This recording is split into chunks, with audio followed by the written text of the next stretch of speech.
A very good morning and welcome to the 27th meeting of the Criminal Justice Committee in 2025. So we've no apologies this morning, and we are also joined by Ash Regan MSP and Rachel Hamilton MSP.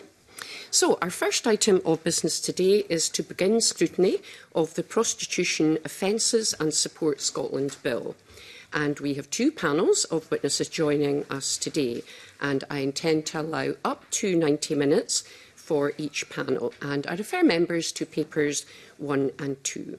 So can I welcome to the meeting Diane Martin, CBE, from A Model for Scotland, Amanda Jane Quick, Nordic Model Now, and Brona Andrew, Operations Manager with Tara and Roots Out Services. So you're all very, very welcome, and thank you to those of you who were able to send a written submission in advance. So just before we start, can I remind everyone that we're here today to look at the provisions in the bill.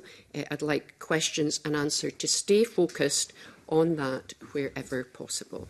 And I'd also like to say that if anyone needs a break at any point, just indicate to me or some of my clerks on my left-hand side. So I wonder if I can begin by asking a very broad opening question. And I'll maybe come to Brona Andrew first, and we'll work our way along the panel if Amanda Jane and Diane also want to come in. So the question is, what parts of the bill are you supportive of and why? And is there anything in the bill which you disagree with or which you think could be changed or improved? So, Brona, over to you. So I'm here representing the Roots Out and Tara services, which both provide frontline support to women selling or exchanging sex in Glasgow or women trafficked for sexual exploitation recovered across Scotland. Our position is very supportive of the bill. There's no aspect of the bill that wouldn't have our support. We, for a long time, have taken a position that has been supportive of a Nordic model or an equality model, which is very much focused on criminalising the purchase of sex, decriminalising the sale of sex, and ensuring there are robust support services in position for women. A model won't work without that robust support in place for those women who wish to exit prostitution. So we are very supportive of all aspects of the bill. We are particularly supportive of the quashing of kind of the Section 46 criminal offence. That has an ongoing long impact on women and their ability to move on from sexual exploitation, so that is something that we are very supportive of. Our service was around providing support to women at the time of the Prostitution Public Places Act Scotland, which introduced the kerb crawling legislation, and I'll maybe get a chance to come on a bit more around that. But our service was very supportive of that approach and the equality it brought for women. But we are very much of the view that prostitution is a form of violence against women, and we are very supportive of the fact that women should not be charged for surviving male violence, and that our focus must be on those perpetrators and supporting those women to exit. Okay, thank you very much, Brona. Amanda Jane, over to you if you'd like to come in. I'm very supportive of the criminalisation of men who buy sex from a point of view of my lived experience that there needs to be an accountability.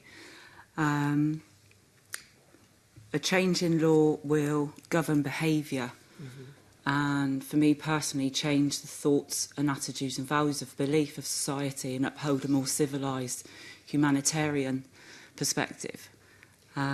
It will also reduce demand and reduce violence. It's now very, very apparent through my own previous lived experience and statistically and now professionally that there is a strong connection of the buying of women's bodies and the commodification of women's bodies, that it is linked strongly to childhood sexual abuse and violence against women, girls and children, and boys and men.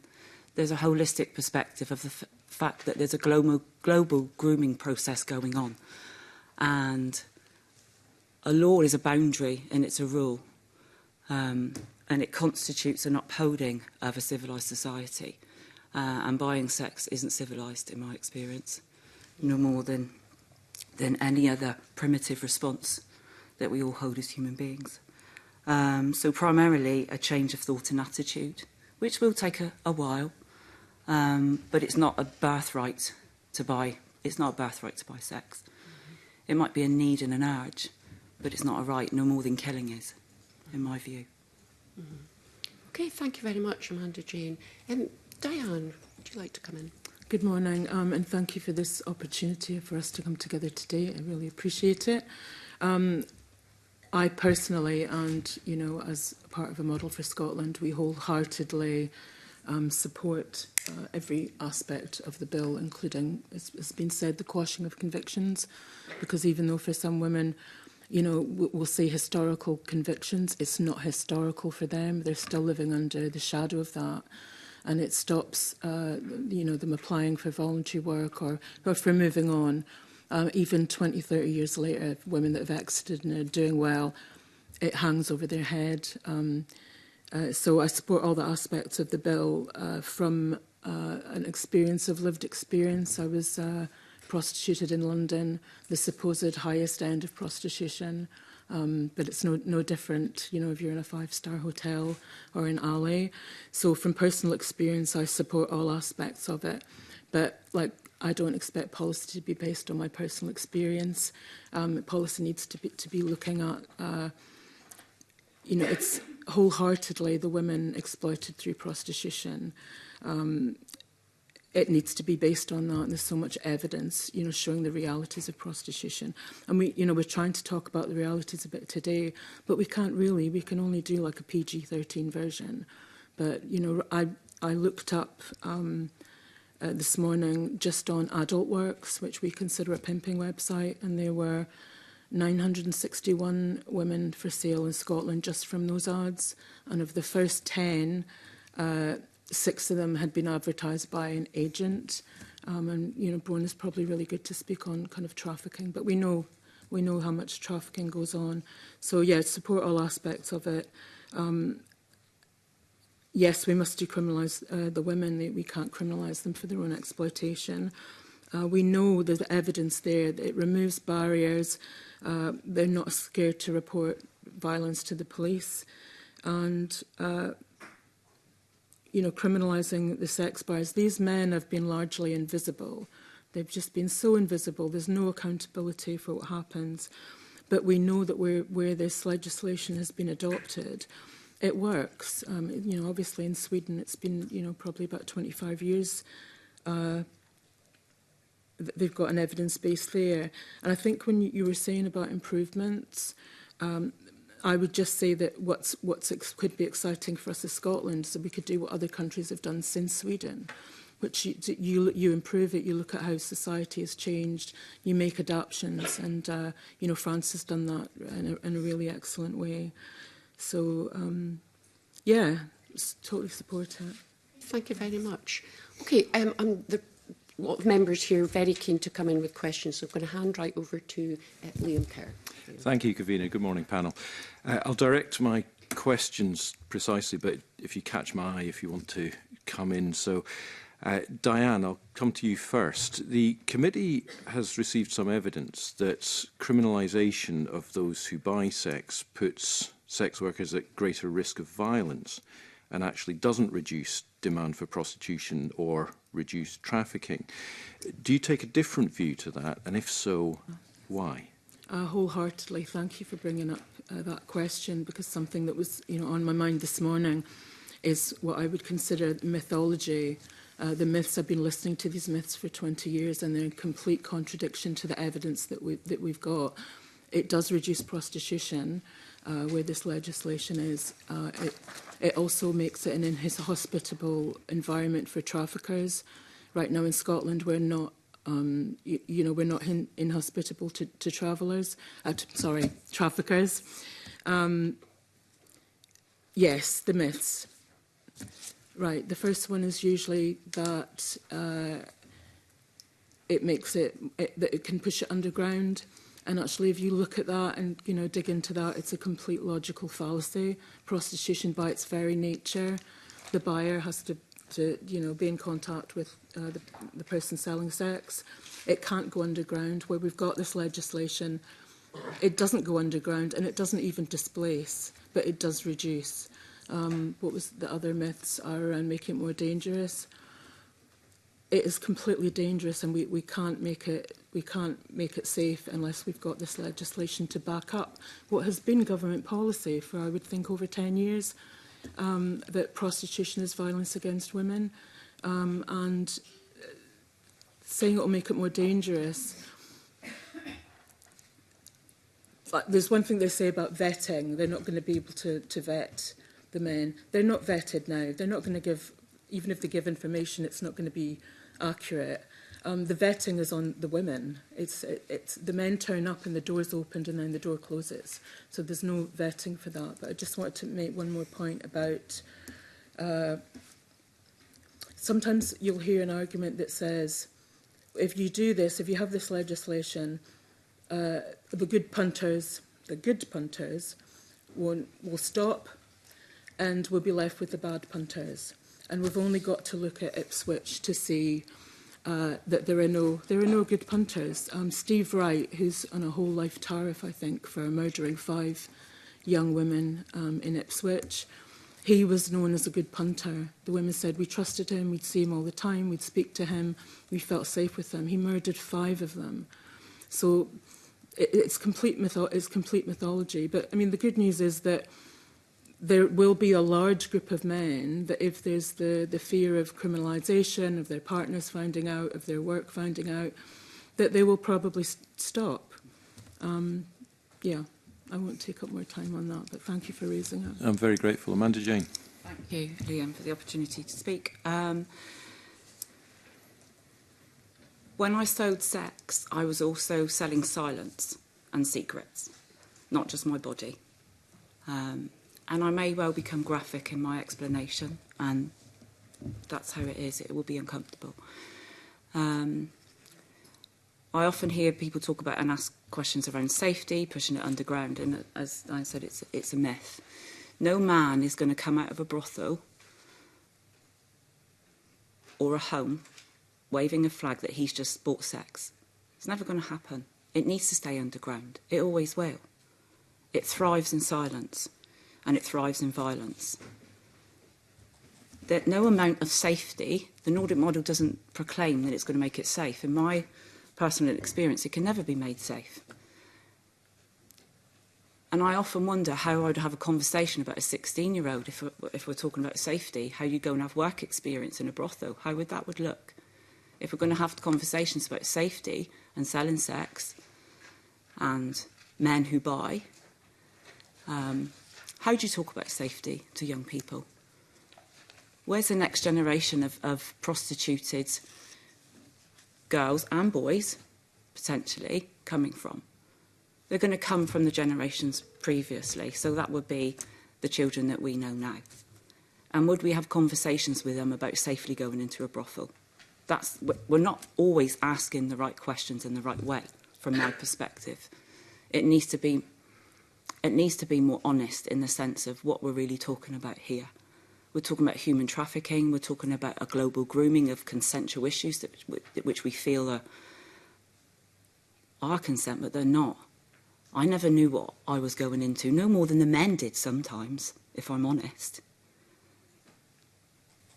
So when we talk about myths, we're talking about years and years and years of indoctrinated misogyny, patriotism, of somebody's right to buy.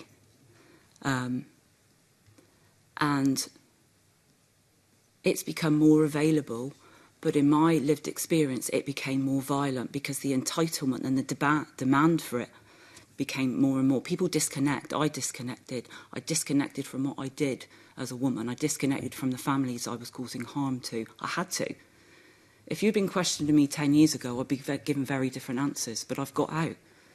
And I've done some work, and I've woken up to what I did and what the men do. So from that perspective, it can never be made safe.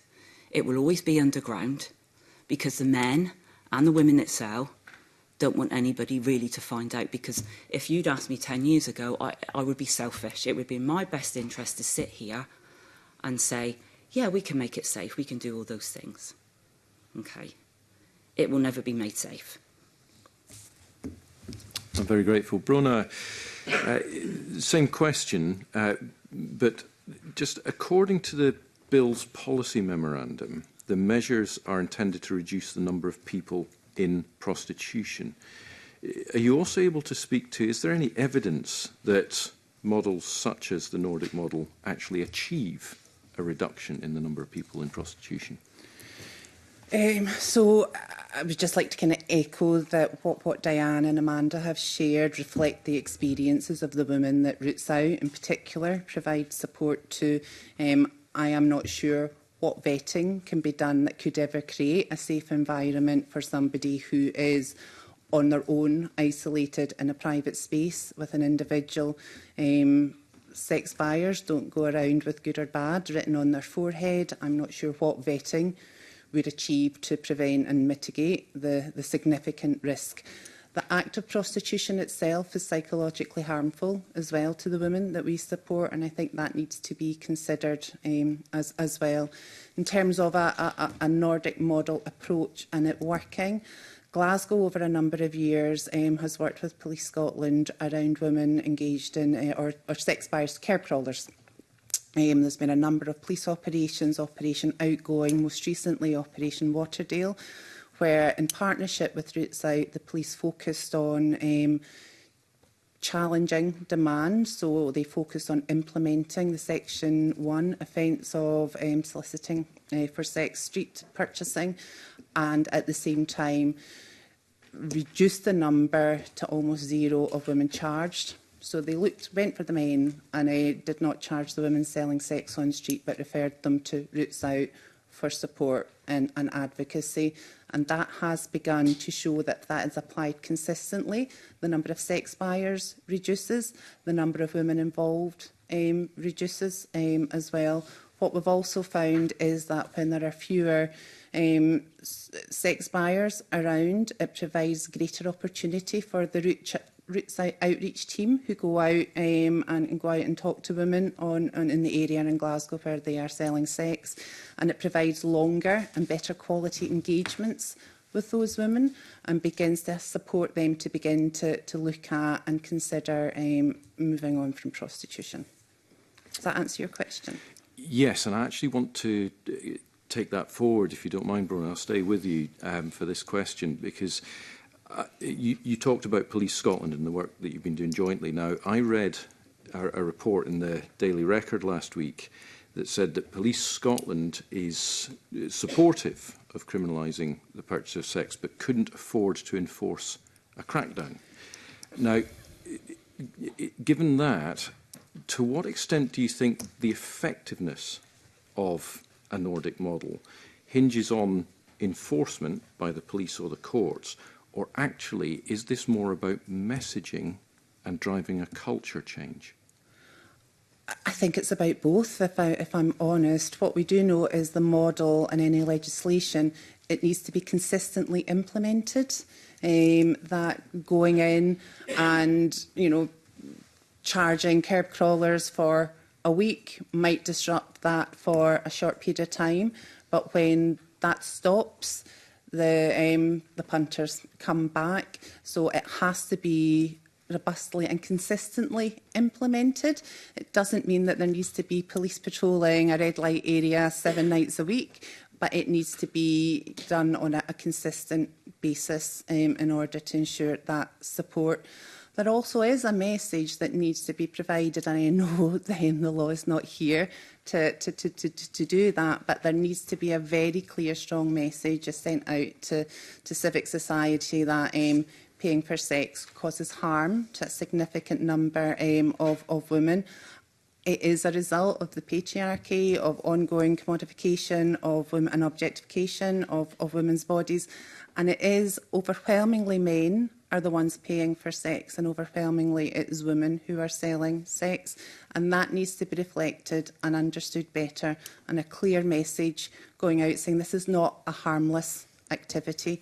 this does cause harm to women and society in general. Diane. Just about the police, I set up an exiting service in the Borough of Lambeth in London, and I've worked very closely with police over the years in terms of almost trying to adopt this, but without the legislation. So their hands were tied to a certain extent. And when you work with the police on the ground that are in contact with the women that are exploited through prostitution, they totally know the realities. And we got it as close as we could. We actually followed Glasgow's model and got a council statement that prostitution was violence against women. And then the police stopped arresting the women and were doing curb crawler investigations. But their hands were tied in terms of any off-street work. I think, too, in terms of the police, if you look at Ipswich, they eradicated pretty much street prostitution. And that's been, independent. That was independently assessed by, I think it was East Anglia University. But because of those murders, and I know, like, he's been a colleague, Alan Catton, OBE, he was, I think, detective superintendent, he oversaw those murder cases. When that happened in Ipswich, they got everyone together. They said, this is unacceptable, can't allow this here. And it was a complete holistic approach with support agencies, with police, with health. And, 2 years later, there was no street prostitution, and they evidence that it wasn't displaced. It wasn't just that it had been displaced. But I've also been to Sweden to meet with their police and their detectives. We did sorry, I'm nervous and my mouth's gone dry. We went on a fact-finding mission for the APG at Westminster, the All-Party Group on Prostitution. And so Alan came to that and another police sergeant from Nottingham.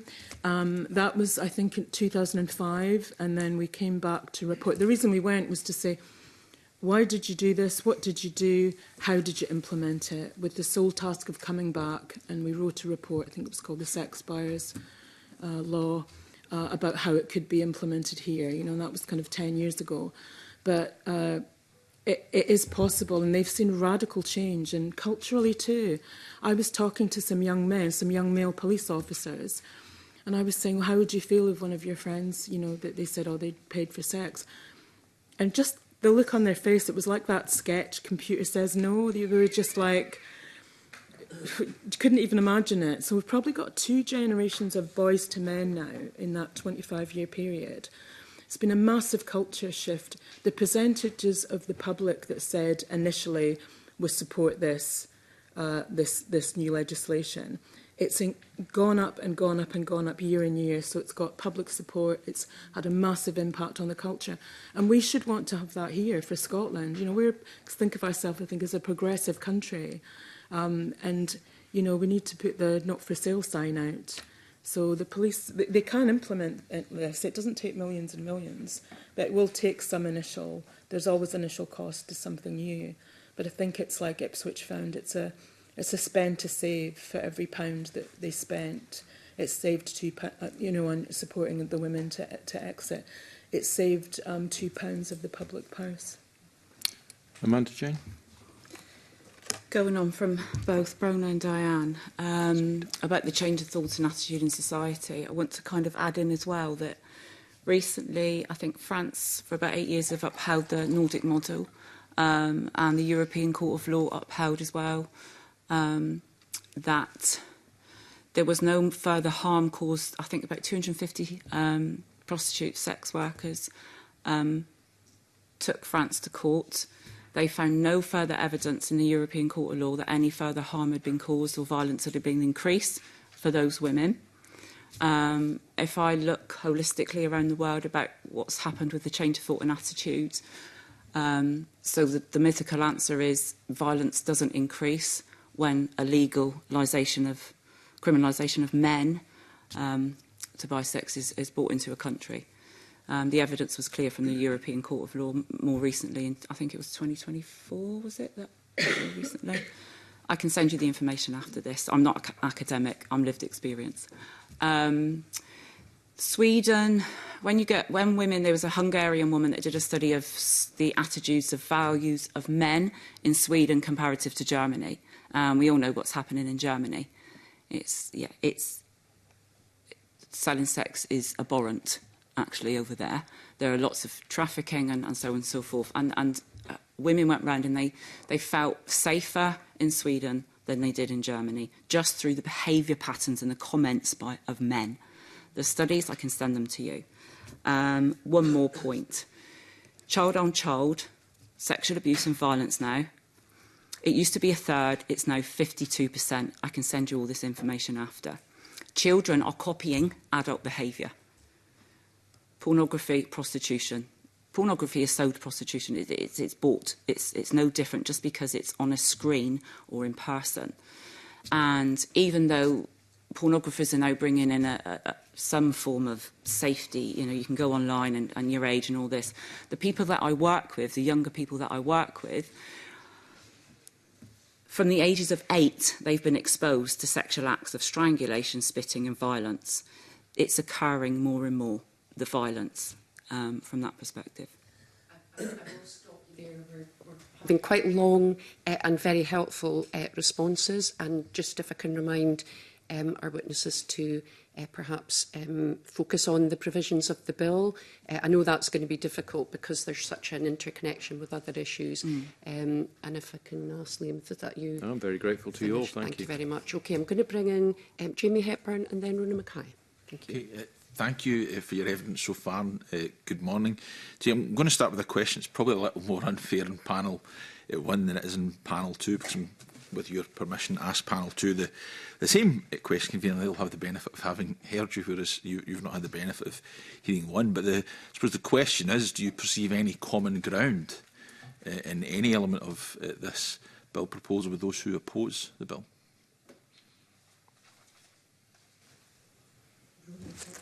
Yeah, I'm happy to pick that up. I think there is more common ground than people realise. I think the disagreement is around the sex buyers. I think ultimately there is, and you can see that in the responses to the committee's call for evidence, people are in agreement around the impact of criminalising the women and how important it is to decriminalise those women. I think everyone is very concerned with women's well-being and safety. I think this bill will go some way to supporting that and making a difference for women on the ground. But I do think there is common ground there, particularly everyone's here and doing what they do and speaking out because of our commitment to improving women's lives. And I think that's key to be held on to. I don't know if Amanda, Jane or Diane have anything to add to that. It's okay if you don't, but... Yeah, I mean, I would just, agree and reiterate what Bron said. It's, everyone, whatever side of the argument you're on, cares about the health and the lives and the safety of women. And we'd, obviously agree with we'd all agree together with the decriminalising of those selling sex. But the problem is that those with an opposing view generally support the full decriminalisation of the whole sex industry, and that would be pimps and traffickers would just become managers and facilitators, and punters would, sex buyers would be, clients, and so it's a really dangerous, slippery slope. We'd agree with decriminalising sex buyers together, but we would disagree with what they would want policy-wise around that. Okay. I would say we need to be careful about the language we use. So there is a joint holistic view that we care about the woman that sells and we don't want to criminalise her. We want to decriminalise in the essence of, I think there's a glamorisation that goes on and the language that is used. Sex work for one. From my experience of selling sex in a brothel, it wasn't the same as an ordinary job. And some of the language that's used between us and the decriminalisation, men are buyers of sex, they're not clients, because it sends a different really different message out there. So the confusion is sometimes we stand in solidarity at the decriminalisation of women, but the language that's used around that is the difference. And I realised that when I exited, in a sense of, it's not work. It's not work. When I became pregnant, that was one of the reasons why I needed to exit, because the pregnancy was fetishised. I was contacted to stay because men liked young pregnant women and I'd make more money. So how you can implement a working union to regulate those sorts of attitudes and values in a female body is beyond me. So there's the difference that I stand in from a lived experience perspective. Okay, no, I appreciate that. You've all spoken about, obviously, the concern, I think the concern we all share around trying to make sure that the imperative, the safety of those involved in prostitution, clearly overwhelming and primarily women, is paramount. And I was taken with the point that you made, Amanda Jane, that no system can make prostitution safe. So I suppose the question that we are grappling with in this context then are, would these changes make it less safe or more safe for those involved in, I'm happy to hear the general observation, but we've had a variety of evidence provided. We had your very helpful written evidence. I'm very grateful for that. We have had evidence submitted from those who are opposed to this bill, and they provided some information that it suggested that changes made in other jurisdictions that are similar to this bill had actually made the experience of those in prostitution less safe. So Ugly Mugs Ireland referred to evidence around crimes against sex workers, that's their terminology, I should say, almost doubled in the 2 years following the introduction of the law.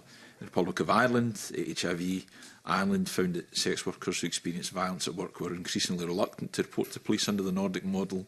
The Northern Irish Ministry for Justice in a 2019 review reported assaults against sex workers increased by 225% from 2016 to 2018, and a Médecins du Monde reported that the law there had led to 42% of workers being exposed to more violence, 38% finding it increasingly hard to demand condom use. So, on the face of it, those are obviously concerning figures to hear. So, I don't know if that's what we're hearing from that evidence. I don't know how you would respond to that. So I'll go back again to France. Okay. There was no found evidence that there was increased violence. I will go back again to what I reiterated around the differences between attitudes and values in Sweden and Germany. Stealthing, which is a removal of a condom without the woman's knowledge, is very common. I've experienced it myself. And that no more would incur behind a closed door where any form of law could prevent that. What the Nordic model suggests is, and it's evidence of, that the reduction of demand is reduced. It is reduced. The law will be a deterrent. There was a study done of 110 men who bought sex. I can send you that. I can't remember what the study was. I just remember reading it in the statistics given. And all of them said if there was a law to deter buy-in, it would work for them. If their wives would find out, it would work for them. It's really hard to come across men and speak to them that are open and honest about buying sex. So sometimes all of these studies are very biased because we don't get a balanced view. It's really difficult in that sense. Men do reduce, and there will be a change of thought and attitude. The other point I was going to make, and excuse me, this is really stressful for me. Okay.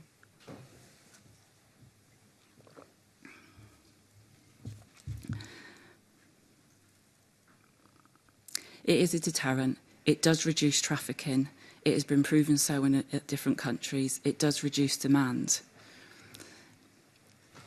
The increase in violence will occur statistically if there's an increase in demand. In my experience, there will be no more violence increased, in a sense. Once the doors closed, it didn't matter if I'd seen a punter, a man, 8 or 9 times. Eventually they turn. They turn. It's a grooming process and it's insidious, and each of those men have a different way of doing that and a different level of violence that they will incur. And as I progressed and became more traumatised living that life and become quite isolated, and I'll go on to the exit strategies that are really supportive of women, again in the Nordic model, I became more isolated. I didn't talk, I didn't report the rapes that I'd experienced. Society doesn't support any woman that's raped usually, let alone anybody that's sold. That's the society we live in. The men were unpredictable. They were unpredictable, in my experience. And even sometimes the kindest of men, if they'd had a bad day, I got it. Okay, I got it. Through whatever sexual means. Yeah, please, Dan. I would, I was going to say respectfully, but probably I'm not respectful towards whatever that supposed research is. It flies in the face of many reports and other research in Ireland when they've looked at. I know they've had some implementation issues, but it just doesn't make sense to me. Like, how could this make things more violent? You know, the sex buyers are violent because they're violent. You know, just because it's changed that they're criminalised, I can't see how that has an impact on violence at all. You know, and in Ireland now, the women they're free to report violence more freely because they're not criminalised, so they don't have to worry about about being arrested or anything anymore. They can report violence, and they are reporting violence. So, how this legislation and model can make things more violent doesn't make any sense to me. The violence is there already with the men that are responsible for it. I can't see how this legislation can possibly impact that. I just echo what Diane has said, and I'd be quite interested to know if those increased reports of violence towards people selling sex were as a result of their feeling able to report that because they knew they were not risking criminalisation. From a trafficking perspective, briefly putting on my trafficking hat, the women that Tara support frequently have been told by traffickers that they've broken the law, that if they report to the police they will be arrested and charged as a prostitute, and that prevents them being willing to speak to the police and being able to provide those women with reassurance that they're not in any trouble, that they've not committed any offence, then leads to those women feeling able and agreeing to make formal reports to the police. So I think some of that is twofold, and it's about women's confidence. So I'd be interested to know the timing of those increased reports where women were confident in telling law enforcement about violence that they were experiencing because they knew that they were not at risk of further criminalisation. That'll maybe be something we have to look in at a bit more. Can we just one final question? Yep. I could have a lot of questions, but I recognise that there are. Everyone will be in the same boat. Just one final question, bringing it back specifically to the provisions of the bill. The bill, as proposed, talks about a duty to provide assistance and support to those looking to exit prostitution. I suppose it's kind of a two-part question. First, what would, in your mind, what might that support look like? And I suppose the other question would be, could this be done on a non-statutory basis? I can maybe come in. So Glasgow City Council has been funding dedicated support to women selling sex, predominantly women selling sex on the street, but also women selling sex off street, since 1989 in one form or another. I'm joined here by my colleague Razan, who manages that service. We're also members of the Encompass Network, which is a network of services across Scotland providing that support. I think support needs to be robust, it needs to be considered. The bulk of the role of the case management workers at Roots Out is to work closely with women, listen to those women, find out what their needs are, and then robustly advocate for those women to access their rights and entitlements. So I think support is fundamentally needed.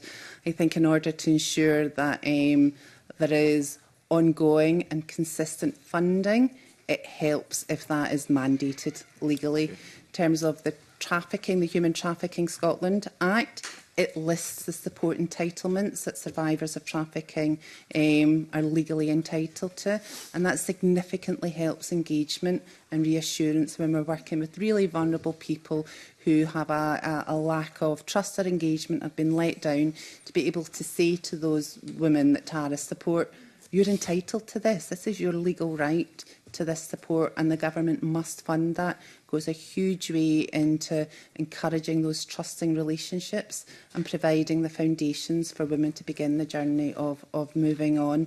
So I think it's fundamental, and I think having it on a statutory footing has benefits in a number of direct and indirect ways. Yeah, this is an intrinsic and incredibly important aspect of the bill, to support women to rebuild, or to build maybe for the first time, the lives that they actually want themselves. So to me, it's a kind of a twofold thing in terms of we absolutely need the specialist support, you know, like the Women's Support Project in Glasgow, like Tara, and there's others across the country. It's specialised because they're on the ground, they're working with the women. They're, like Bwona said, they're building up that trust. But you're having to address, when you have your nexting project, you're having to address multiple issues at the same time, because things can fall down easily. So you're having to look at housing, at physical health, at mental health. You may be working with probation. We had a project in the courts. You need everybody. You need a lot of statutory bodies, and you need, you know, other charities that are maybe set up in other kinds of projects, and all come together to do that, the specific knowledge. But it's also about mainstreaming. And in terms of what support could look like in Scotland, we need to remember we're not starting from scratch. We've got excellent infrastructures around violence against women, around everything. And the way people work at the moment, it is about engaging all those projects. So we're not starting from scratch, you know. And again, in terms of cost, come back to that kind of spend to save thing. It's very much proven. The costs of a woman remaining in prostitution are astronomical to the public purse, because they're just getting recycled around all different systems. Things break down. You know, it needs to be that case management, coherent support. So it's very important. But one of the things, I think probably one of the, I would say the best things in my life has been seeing women from first contact on the street, when they maybe can't even look you in the eye, they've got no self-esteem, they're just, you know, suffering horrific abuse, right through that process of exiting and rebuilding. It's absolutely astounding. Some women are still in touch with me 20 years on from where we supported them to exit, because they liked, like at the project, it was like a touchstone to say, I'm still doing this, or I've moved on to that. Women that I helped, you know, we helped get their first voluntary job, you know, that first interview, when you had to do massive work around their criminal records and building up their confidence. I can look on LinkedIn now and see a few of the women are supported. They're now, some of them are in their like fourth managerial job, supporting the very agencies that they themselves got support from. So we can do this. We've got the knowledge, we've got the expertise, and they've got a right to this, because everyone's got a right to it. We've got a right to it. And they have been, as Amanda, I think, said, often systematically let down from childhood on. And it's just amazing. Sorry. Well, I will have to come in and maybe just I know I talked too much. ask you to conclude. I think, I mean, that's a very comprehensive answer, and it's empowering to hear that, particularly those last comments. Is that you? Thank you very much. Thank you very much for your, your answers. Thank you. I'm just going to ask again for slightly more concise responses, and I'm going to bring in Rona Mackay and then Pauline McNeill. Thanks, convener, and thank you for coming today. Yeah, well, we know this is a polarising issue, and you know, we're about to hear from people who don't agree with the bill. But I think we've all have women's safety as the primary issue here. Can I come to Brona perhaps and Diane about the current support offered to women at the moment and how you think the Nordic model would change that? So can you give me a kind of rough idea of the scale of engagement you have with women at the moment, sex workers at the moment? In terms of Roots Out service, how many women they're working with? Yeah, I'm just wondering how many are falling through the net and not getting support from yourselves. So Roots Out provides a service that's fully funded by Glasgow City Council. It doesn't receive any Equally Safe funding. It's funded by the City Council. It started off as a joint partnership many years ago, and it provides a case management service during office hours, but also has an outreach service that goes to where women are at in terms of selling sex on street. That operates 4 nights a week, 7 p.m. to midnight. At the minute, for the previous 6 months, they have worked with 68 individual women during that time. And as Diane said, the support is holistic. It's very much based on women's needs. Much of it is crisis support, supporting women literally into homeless accommodation, but also helping women on that journey to maintain their tenancies, to link in. We sit in an open plan office and I hear the team, and they are frequently on the phone advocating hard with other agencies to ensure women get the support that they're entitled to and that they need. That's a service that has been operating, as I said, in Glasgow for a number of decades now and is very well established and has very good partnership links. I think it would be beneficial to the committee to maybe hear from other services in other parts of Scotland providing similar and some of the challenges they may have, in particular around funding. And that's one of the reasons why I think that having named basic entitlements to support on the face of legislation will improve a consistent access to that across Scotland, not just in Glasgow.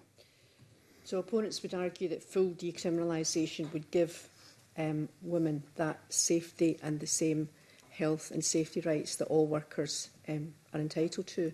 And that's not the road that that's not what you believe in. You don't think that would be a good model. Would it not also help the trafficking as well? If it was full decriminalisation, that would take away the crime element to it.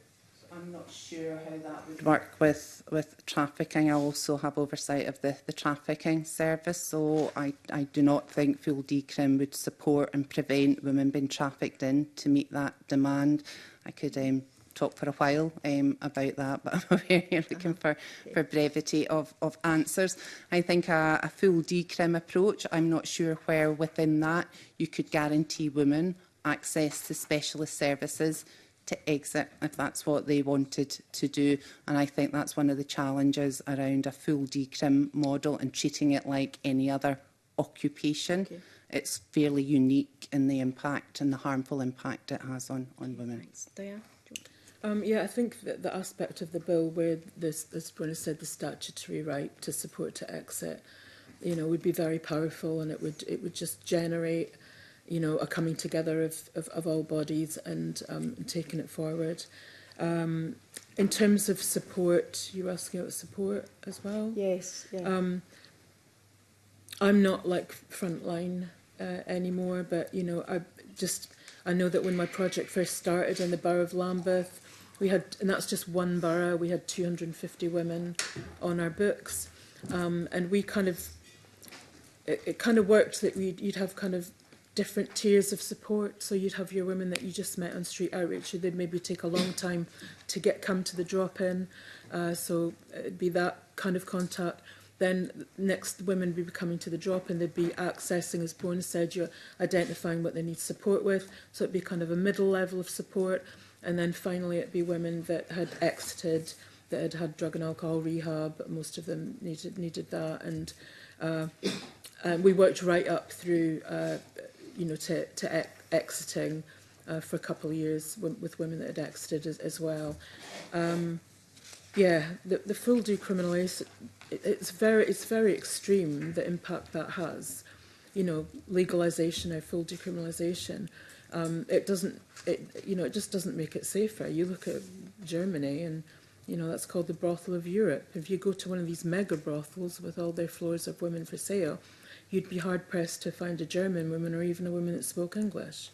So I think for me, apart from the aspect of full decrim, whereas we've said we agree that we want improvements for the women, it'd be a really dangerous thing to implement for many reasons. And they say it's not about labour rights, or how would you implement health and safety? I mean, it's just ridiculous to me. But Amanda, do you want to comment? Okay, I'll gently come in if I can, and I'll try and stay on point. I work professionally with women that either sell from a trafficked perspective or a remote perspective on other work, so on and so forth, or on the street. The push-pull perspective for women to trust primarily to get into services is the challenge initially. There's a huge process that goes on, and if men that sell or run brothels, or women for that matter, aren't criminalised or brought to account, the pullback for me, it was safer to stay there than to exit, in a sense. And I knew all the services that were available. I knew I could go to hospital. I knew I could go to the police. I knew this. But the overwhelming power that traffickers have and men have, believe it or not, it was safer to stay there than it was to reach out. That bridge, there was no accountability for them. The services have always been there from my perspective, even as a young woman and as an older woman. I sold sex twice in my life. The successful second exit was because there were services available for me. Beyond the Streets for 2 years supported me. I had a professional job in between, but I couldn't cope. So would there be a stigma attached to you accessing those services? No, it's not a case of stigma. It's a case of the power imbalance. It's the case of accountability. It's the case of how they have a hold over you. I exited once, I collapsed in a heap. I went into psychiatric care, I had alcohol and drug addiction. I struggled. And then I couldn't go back to work because I was penalised because of my sick time. I was a professional woman at one point. Went into prostitution, I exited. I knew there were services available. People didn't ask me the right questions. There was no accountability for men. There was nothing. All the services have always been there for me. They were there 8 years ago. Beyond the Streets, 2 years, all these things that we've talked about. Okay, yeah, thank you. I just want to quickly go on to another aspect. Brothel decriminalisation is not included in the bill, and opponents would say that that makes women less safe because they can no longer work together. What would your... May I answer that? Yeah, of course you could, yeah. Thank you. I sold sex in a brothel.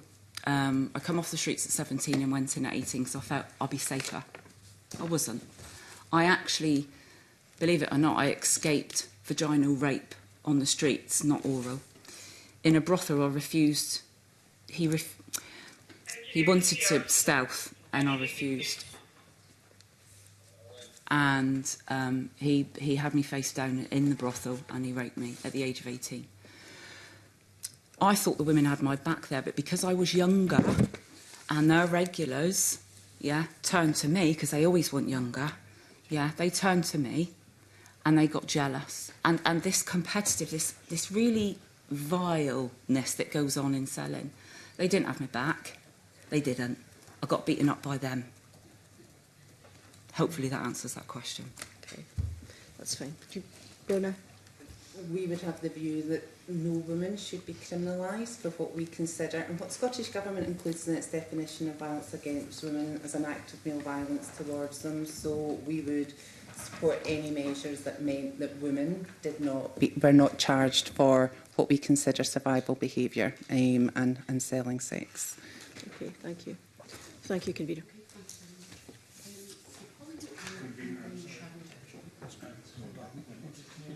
Stop for a second. Could you suspend?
Okay, thank you very much for your forbearance. We just had a slight technical issue there that we hope, so we're crossing our fingers that it is rectified now.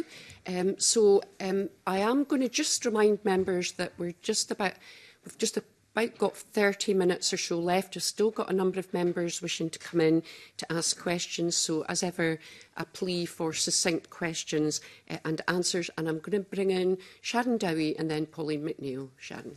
Good morning. I wanted to come back, following on to Jamie Hepburn's question on the right to assistance and support. So earlier, Amanda, you had said that services were there, but they didn't ask the right questions. And Brona, you'd say, well, in your submission, Glasgow City Council has facilitated specialist services since 1989, so you've already done a lot of work on it. So I was just wondering about the cost. So the financial memorandum published along with the bill estimates the Scottish Government would need to provide an additional funding of between 1.2 and 1.9 million to cover the cost of the support envisaged. Do you have a view on whether that support would be enough? Is there enough in the financial memorandum to give the support that's going to be required? If I could ask Brona that first. At the minute, so the financial memorandum was based on the funding that the Roots Out service receives from Glasgow City Council and the funding that the TARA service receives to support survivors of trafficking. I would imagine the bill potentially would increase the numbers of women coming forward looking for support to exit. I think it's not just about the support that's provided in Glasgow. I think support needs to be provided robustly and consistently across Scotland. So I think significant funding and consistent funding will be needed. I think in our written submission we referred to the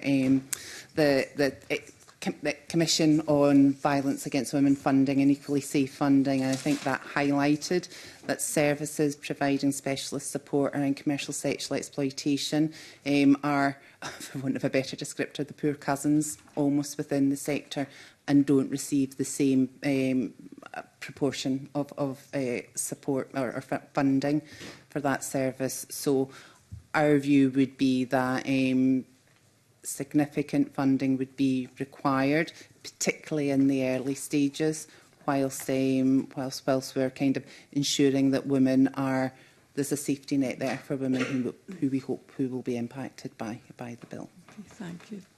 Do you have any comments? Yeah, going on from the cost to society, the economic cost of services. As I said, that people didn't ask the right questions. There were missed opportunities throughout my experience of selling, primarily at adolescence. I attempted suicide at 17. Nobody explored any sexual abuse or prostitution or asked me any questions about any history to do with violence against. There weren't any questions asked, and yeah, I'm in my 50s now, and we were in a different society, and we've learned from that.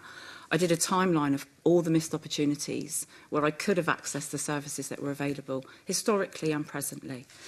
And the prevention that we can offer, I tally £361,000 just through the services that I'd utilise as one woman.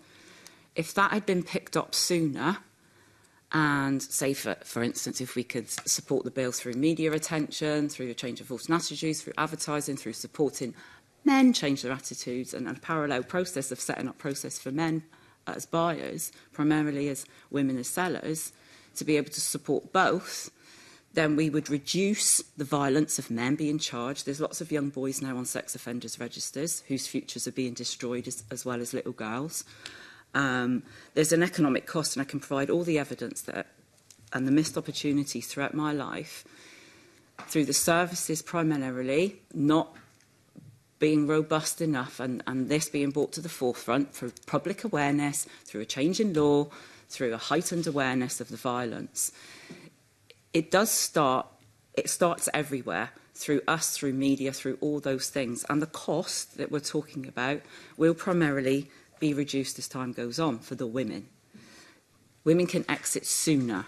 Services can be, there is enough money in the pot. If you look at the timeline and you look at how much I cost, as well as other women, because a few of us did our own timelining studies of all the opportunities where we could have got out. I could have got out a long time ago, and I didn't. And it was rinse, repeat, rinse, repeat, rinse, repeat. There was no awareness, there was no conversation, there was no law, there was no accountability.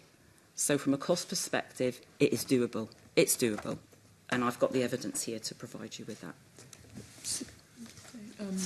Yeah, just agreeing with what Brian is saying as well about, yes, there will be a significant outlay initially, but it will save money in the long run. We're investing in these women's lives. And I think in terms of what Amanda's saying about her experience of the right questions weren't asked, I think that's where we've got the beauty of the specialist services that know the right questions and that can and do now provide training for those mainstream services, you know, where the points of contact that the women will access first. It might be a GP, it might be in a hospital. So it's that upskilling of the mainstream and you know, increasing the more people have knowledge to be able to pick up on whether it's trafficking or it's sexual exploitation, through commercial sexual exploitation. They'll be able to ask the right questions and have a more cohesive pathway to help. But yeah, of course, there's going to be initial costs, but we need to, you know, I can't think of a better place to spend our money, and it will have significant impact for those women's lives and for us as a culture as a whole, and it will save so much more money than what we're spending now when they're being shifted from pillar to post. So what are the barriers just now to accessing services? What barriers did you find you had? Power imbalance. On every level. Even here today, I feel it. A power imbalance, lack of trust, nobody stepping up, lack of education, lack of understanding, lack of compassion and lack of empathy. We've become a really violent and powerful society that's demanding and entitled. And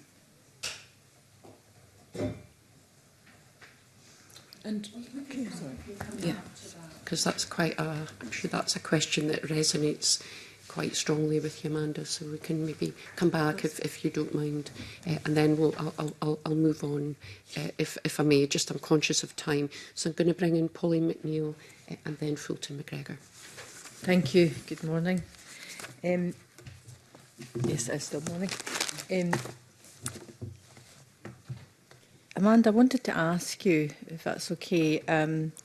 So in the various submissions that we've had, I think one of the big differences, between this panel and the next panel is that we've had a submission that says there's a false assumption about prostitution sex work, that it's not driven by demand by men for sex, but by women's need for an income.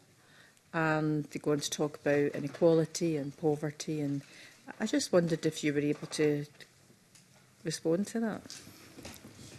If there's a demand, women will sell. But what's happening is, if you think about it from an inequality perspective, if that's all I feel I'm worth in society, why would I go into another job? If initially, I'll be honest, it felt like easy money. Yeah, I'll get paid X amount, it'll be all right. It wasn't. It was so glamorised, and I convinced myself of that, that the patterns for me were, you're a woman, you're a pair of tits and a vagina, yeah, that's for sale, yeah, and it's for the taking, okay, and for a while, yeah, I earned money, but what happened was I lost my purpose and potential as a person in society. That was all I was worth. That was all I was worth as a young woman. That's the message I'd been sent for a very long time up until that point. Whether it was an insidious TV advert or somebody else had seen it, and then when the internet came in, it was like, yeah, I see it all the time. I see it all the time. Even if somebody has an intelligence and a potential to work and do another job, Yeah, it's really fast and furious. It's earn, earn, earn, money, money, money. You know, and before you know it, you're within that system and you feel like dirt. It's really hard to get out of that and then get a job and then work and then, because the trauma that comes with that is unbelievable. I still struggle today. You know, I've retrained, I've done all the stuff, I do work on myself, I do therapy, but this is pull and it takes you back. Economically, opportunities will be missed. We'll have more women and girls being trafficked going into that's all they're worth, yeah, and more men demanding. Yes, there is poverty and it's all interconnected, but what happens is there's a blatant message that as long as a woman's body's for sale, that's all she's bloody well worth. And she isn't. No young girl, no young woman should be growing into a society that normalises her body, her vagina, her ass being sold. I'm more than that. We're all more than that. Thank you. Can I just say something about poverty? I've got some other questions Oh, I'm sorry. For you, actually. Sure. If that's okay. It's just that we're short of time. And Yeah, no. I wanted to actually ask you about the which model you thought. So there's a bit of criticism of the Irish model and versus the Swedish model, which seems to be more effective. And I just wondered if you could tell the committee why would that be, or is there any particular country that you think that the legislation has been more effective than others? Yeah, I don't know I'm not too up on what the criticisms are at Ireland. I just know there's been some implementation issues early on, which is probably natural. I particularly thought France did a very thorough job, and so did Sweden. Sweden were really impressed by, how France developed their model. But I think, for us, the opportunity is that we could make the model very, very specific to, to ourselves and how things are on the ground. But yeah, I mean, I know that Sweden's, they've enjoyed seeing other countries develop, because obviously we can develop, but that means we can improve and improve. So I'd be very confident of what we could do here in Scotland with our own model. Thank you. Of the figures that the committee have got, 4% of men, and the age group that we have, the rough profile of men who are buying sex from women, do you have any figures on what the prevalence of violence is amongst that group? From men. So Amanda talked a lot about, so other women experience this as well. Stealthing, for example, strangulation has been a big issue that the Parliament's talked about, and they need to legislate on these issues. I just wondered if you had anything at all about the levels or prevalence of violence. Oh, I think, the way I got to learn about the prevalence and the levels of violence was through the testimonies of women that we supported to exit. And, you'd be hard-pressed to find a woman that hadn't experienced, rape and physical assault and control. So it was from their lived realities that we got there.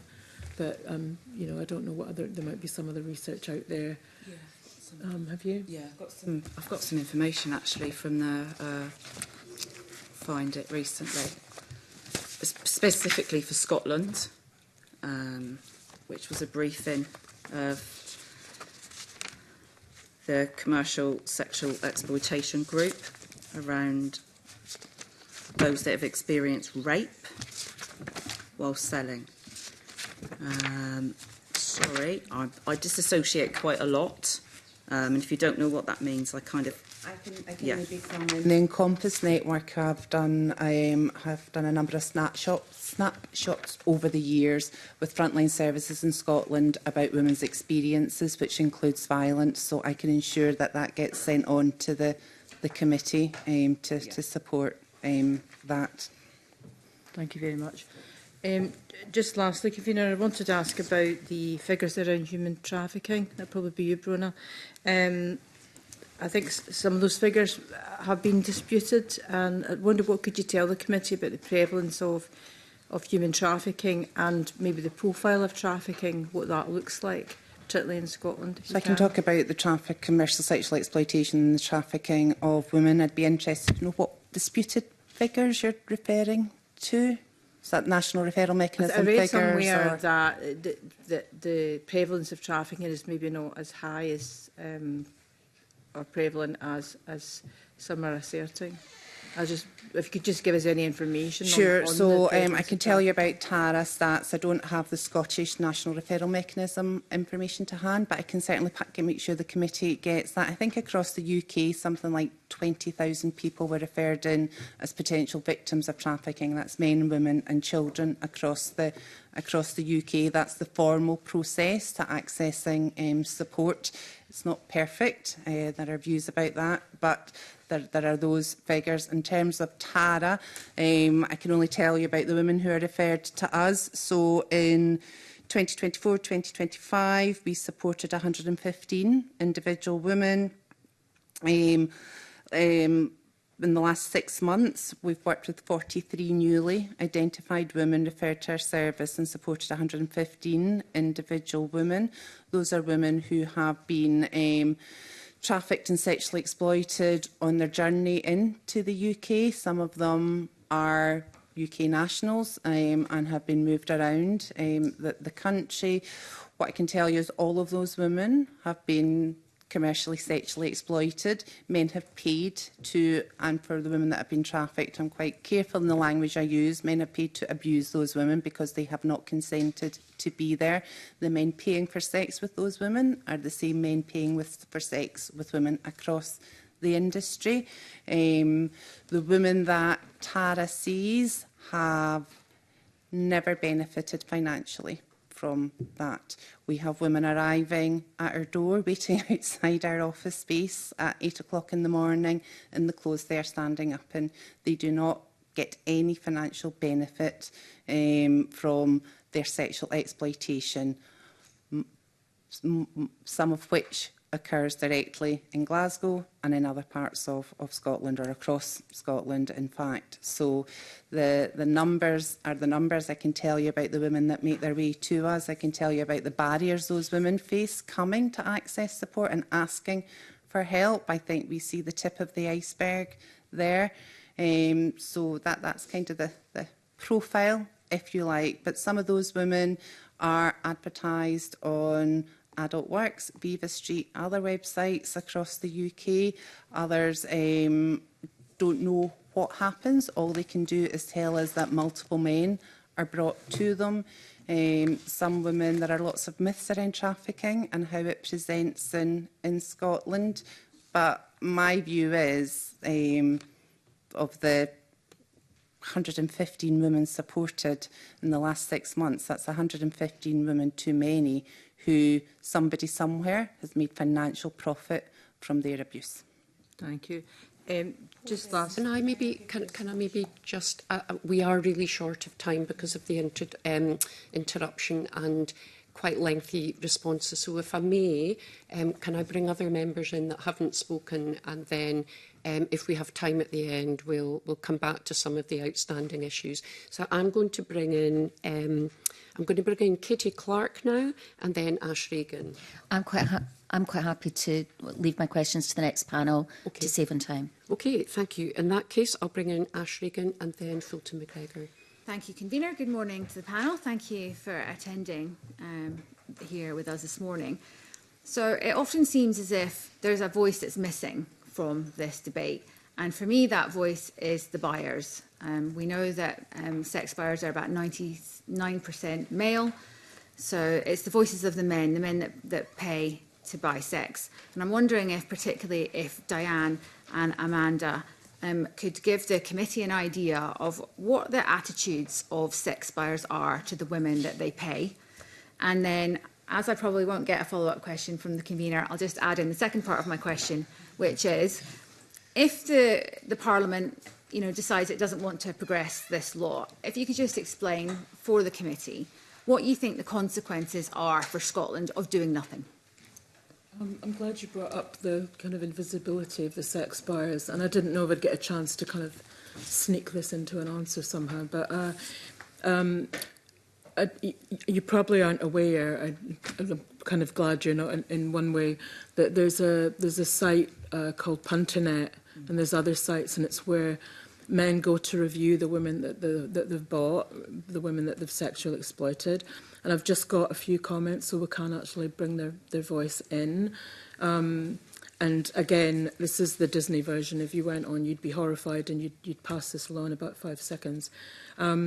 No smile, her atrocious English made the interactions even more impossible. I asked for OW, oral without a condom, which she did reluctantly. This was a very substandard service from someone who's not interested in providing customer satisfaction. She basically just laid back, shut her eyes and let me get on with it. She made no noises. I put up with about 5 minutes of her lying there like a side of beef before sitting up. Bad attitude, everything was off limits. Finally got her to lay there, but it's like shagging a dead fish.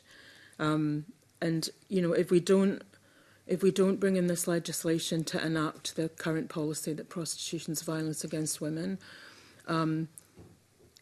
not only, you know, we're keeping the status quo, actually not doing something is still an action.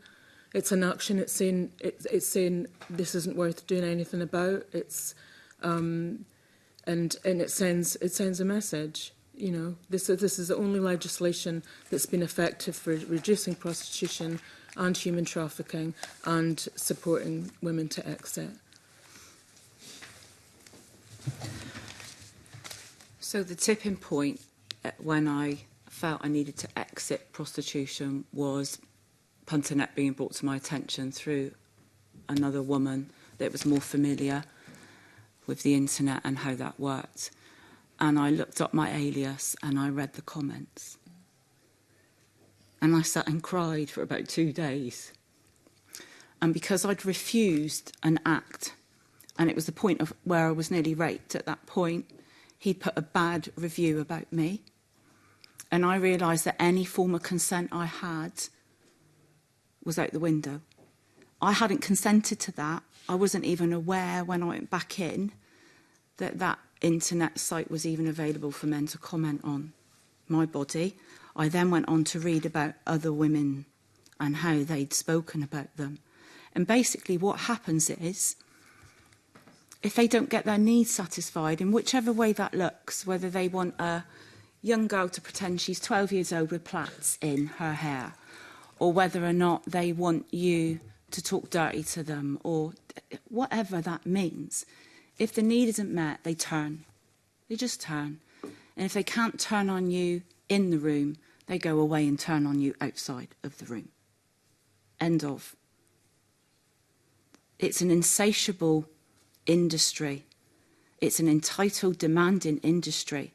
And if I don't look the right way, if I didn't say the right thing, I'm punished, either behind closed doors or out there for everybody to see, hear and read about.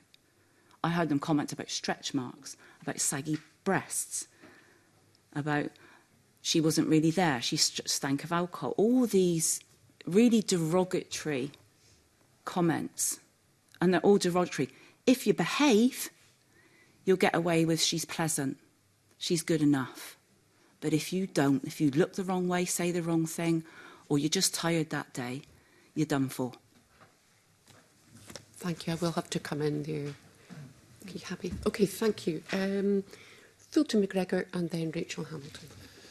Thanks very much, Convener. Thanks to all the panel this morning. Your evidence has been very, very powerful, and I want to put that on the record.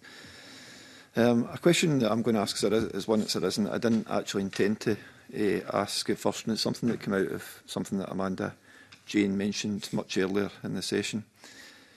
And that was a reference to child sexual abuse and reference to children carrying out abuse. Now, I'm the chair of the Adult Survivors of Childhood Sexual Abuse cross-party group in this Parliament. And just recently we've done a very harrowing piece of work on sibling sexual abuse, which we actually brought to the Chamber, and there was a members' debate on.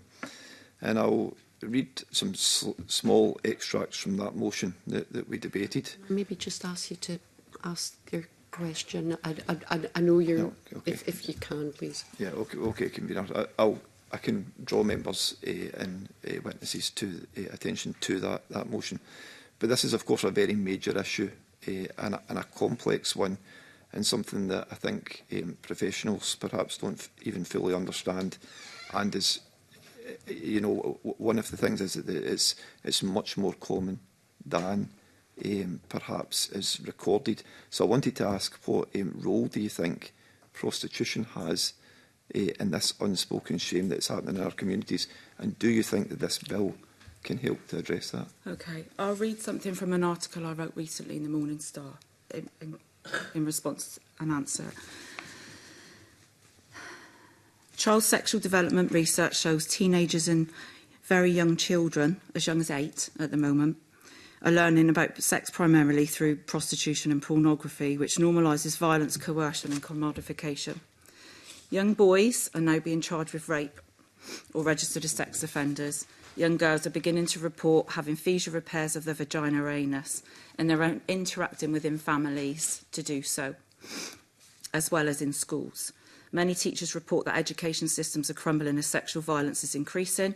Exchange and exposure and sending of nude images of children is common and becoming problematic for adolescents, boys and girls. Today's children are exhibiting sexualised aggression and are following a trajectory. Society is experiencing peer sexual violence at unprecedented rates. The stepfather, stepdaughter or step-sibling content referenced in prostitution and pornography, and in my lived experience and professional experience, talking with other prostitutes, were often requests of punters who wanted to play this out. Economic desperation is associated with sexual commodification, and children will reach this stress around 2035. They're learning sexual scripts through social acceptance of the right to buy sex and the right to make pornography. Children will reach adulthood with sexual objectification integrated into their sexual development. There is a preventative window at the moment which we can change the law, as well as make a call for action to men and women to have brave conversations. Think about it. 80 to 90% of women who sell sex experience a form of childhood sexual abuse. Sibling to sibling, father, uncle, auntie. Stranger danger doesn't exist. We educated them wrong. We educated myself wrongly in the 80s. It was someone I knew that sexually abused me. Okay? Children are watching and being exposed to this daily now. It's a normalised message, thus experienced by proxy childhood sexual abuse, non-contact. May I ask if any of the other witnesses want to come in just on this, just in the interest of time? Yeah, sorry. I would have to ask our service about the individual disclosures of women, but from past life, and I did frontline support many years ago, I am aware of the complexities around familial relationships, women's involvement in selling sex, family reliance on that income, but also acts that women were compelled to undertake from family members, including siblings. So it's not rare, not unheard of. Thank you. Diane, very quickly, is there anything you want to add? Yeah, I suppose just like in terms of thinking about, you know, the stats that you used to have to pull together for the women that we supported in South London, it was somewhere around 75% had experienced childhood abuse, sexual abuse. And, you know, the women we're working with, they come to, you know, when they're adults, there's often such a background of just multiple issues, you know, including childhood sexual abuse. It's very, very prevalent.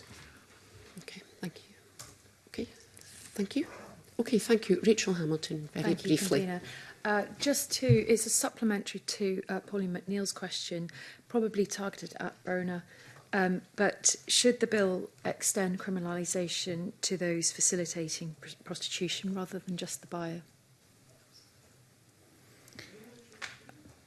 I take it you're referring politely to pimps, so people who are managing and... I'm interested in the human trafficking element. I'm interested in child sex exploitation, and I'm interested in the element of what Amanda Jane talked about in terms of the pimps that pimping prostitutes in the industry? So I suppose for the sake of brevity, yes, we would fully support the criminalisation of anyone who is profiting from the sale of women and children's bodies. Okay. Anyone else? I would, you know, it's not in the bill, but, you know, I'd want to in the future include those facilitating what we call pimping websites, but adult websites. And they just say, well, our hands are clean, we're just letting that person get in touch with that person. But it's not, it's totally facilitating it and having a big impact on culture as well. So, yeah, anyone exploiting anyone should face criminal sanctions. Okay, thank you very much indeed. I'm sorry we had to slightly rush that final session after the technical hitch. So that concludes our first panel. Thank you very much indeed for coming along today. I know this has been a stressful time, but we greatly appreciate your contributions. I'll now suspend for 5 minutes for a comfort break and a changeover of panel members. Thank you very much.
Okay, thank you very much, everybody, and welcome back. So we're now moving on to our second panel of witnesses this morning.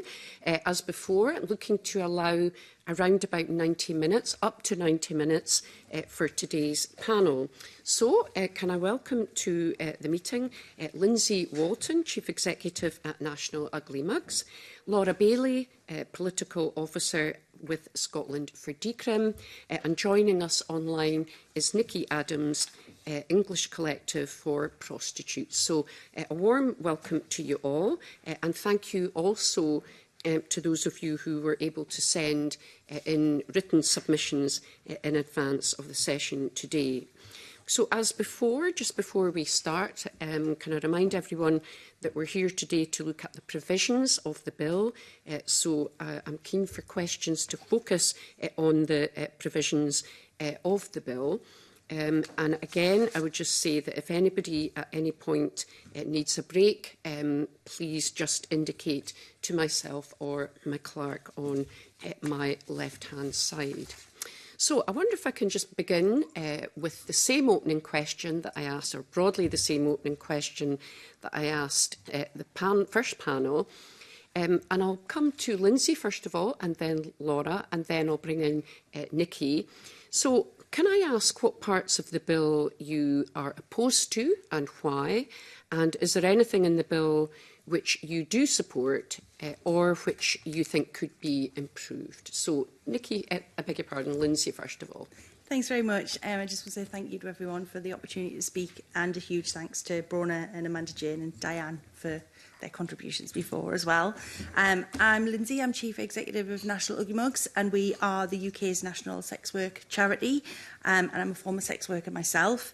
We provide a wide range of safety and support services to around 9,000 sex workers in the UK. In Scotland, we've got 600 members, just to put a little bit of context behind that. And I think that the previous panel kind of covered it pretty well in terms of what we do agree on. And I think it's that we are all here to make everyone feel safer and feel more included and feel that they are supported by the system that's around us. I think where we differ is that we don't think that the Nordic model is the way to go to achieve that. We fully think that decriminalisation is the way to go and to support sex workers in that way. Okay, thank you very much. Laura. Hello everyone. Again, thank you for having us along today. There are elements of the bill that we do agree with, such as quashing historic convictions. It is always good to provide support, of course. As well as removing the penalty for soliciting. However, we do strongly oppose the section of the bill that would criminalise the buyer. The reason that we do so is because this is what our members tell us and this is what our members want. First of all, it does increase the likelihood of violence against sex workers. It puts them in more danger because it limits their ability to conduct safety checks, such as asking for ID or providing a deposit so that there is a record of a financial transaction. In terms of street-based sex workers, they often work in the same area for reasons of safety. The Nordic model would mean that they would no longer be able to, especially with the increased enforcement. When they do work together, it means they can take note of clients who workers are leaving with, such as identifying features or a licence plate number. We also, National Ugly Mugs has an app where sex workers are able to check clients to see if they've been abusive or exploitative before. We are concerned that with the introduction of this bill, that it would no longer be hosted because it could be seen as facilitating a crime or facilitating prostitution. Now, this app is a vital lifeline for many sex workers. People have also pointed out that the penalty for brothel keeping will not be removed, and I want to point out that the penalty or the language of the law surrounding brothel keeping means that 2 or more sex workers who work from the same premises, not even at the same time, can be criminalised in this way. Now, this prevents people from working together for safety, and apologies, I need to refer to my notes. We also have cases of our members who have worked with other sex workers but were then unable to call the police when clients began to become abusive, because the clients stated that they knew that if the police were called, the sex workers would be at risk of arrest for brothel keeping. dangerous clients should not be emboldened by current laws, and they will be emboldened still by this legislation. It also doesn't tackle the fundamental reasons why people enter the sex industry, primarily because of economic need. We know that 76% of sex workers enter the industry because of poverty. There are also real issues in relation to public health, which is why the World Health Organization and all major HIV charities support full decriminalisation, as the evidence demonstrates that rates of HIV go down with decriminalisation. And any form of criminalisation, whether this is the buyer or the seller, increases the likelihood of sex workers experiencing violence 3 times over, and the likelihood of contracting HIV twice over. And this is from a systematic review of 28 years of research on this area. It found that diverse forms of police violence and abuses of power, including arbitrary arrest, bribery and extortion, physical and sexual violence, failure to provide access to justice and forced HIV testing all increased under criminalisation. It showed that in context of criminalisation, the threat and enactment of police harassment and arrest of sex workers or their clients displaced sex workers into isolated work locations, disrupting peer support networks and service access, and limiting risk reduction opportunities. It discouraged sex workers from carrying condoms and exacerbated existing inequalities experienced by transgender, migrant and drug-using sex workers. Evidence from decriminalised settings, however, shows that sex workers have greater negotiating power with buyers and better access to justice. So it is for these reasons primarily that we oppose this section of the bill. Okay, thank you very much for that very full response. So I'm going to bring Nikki straight in. Nikki, over to you.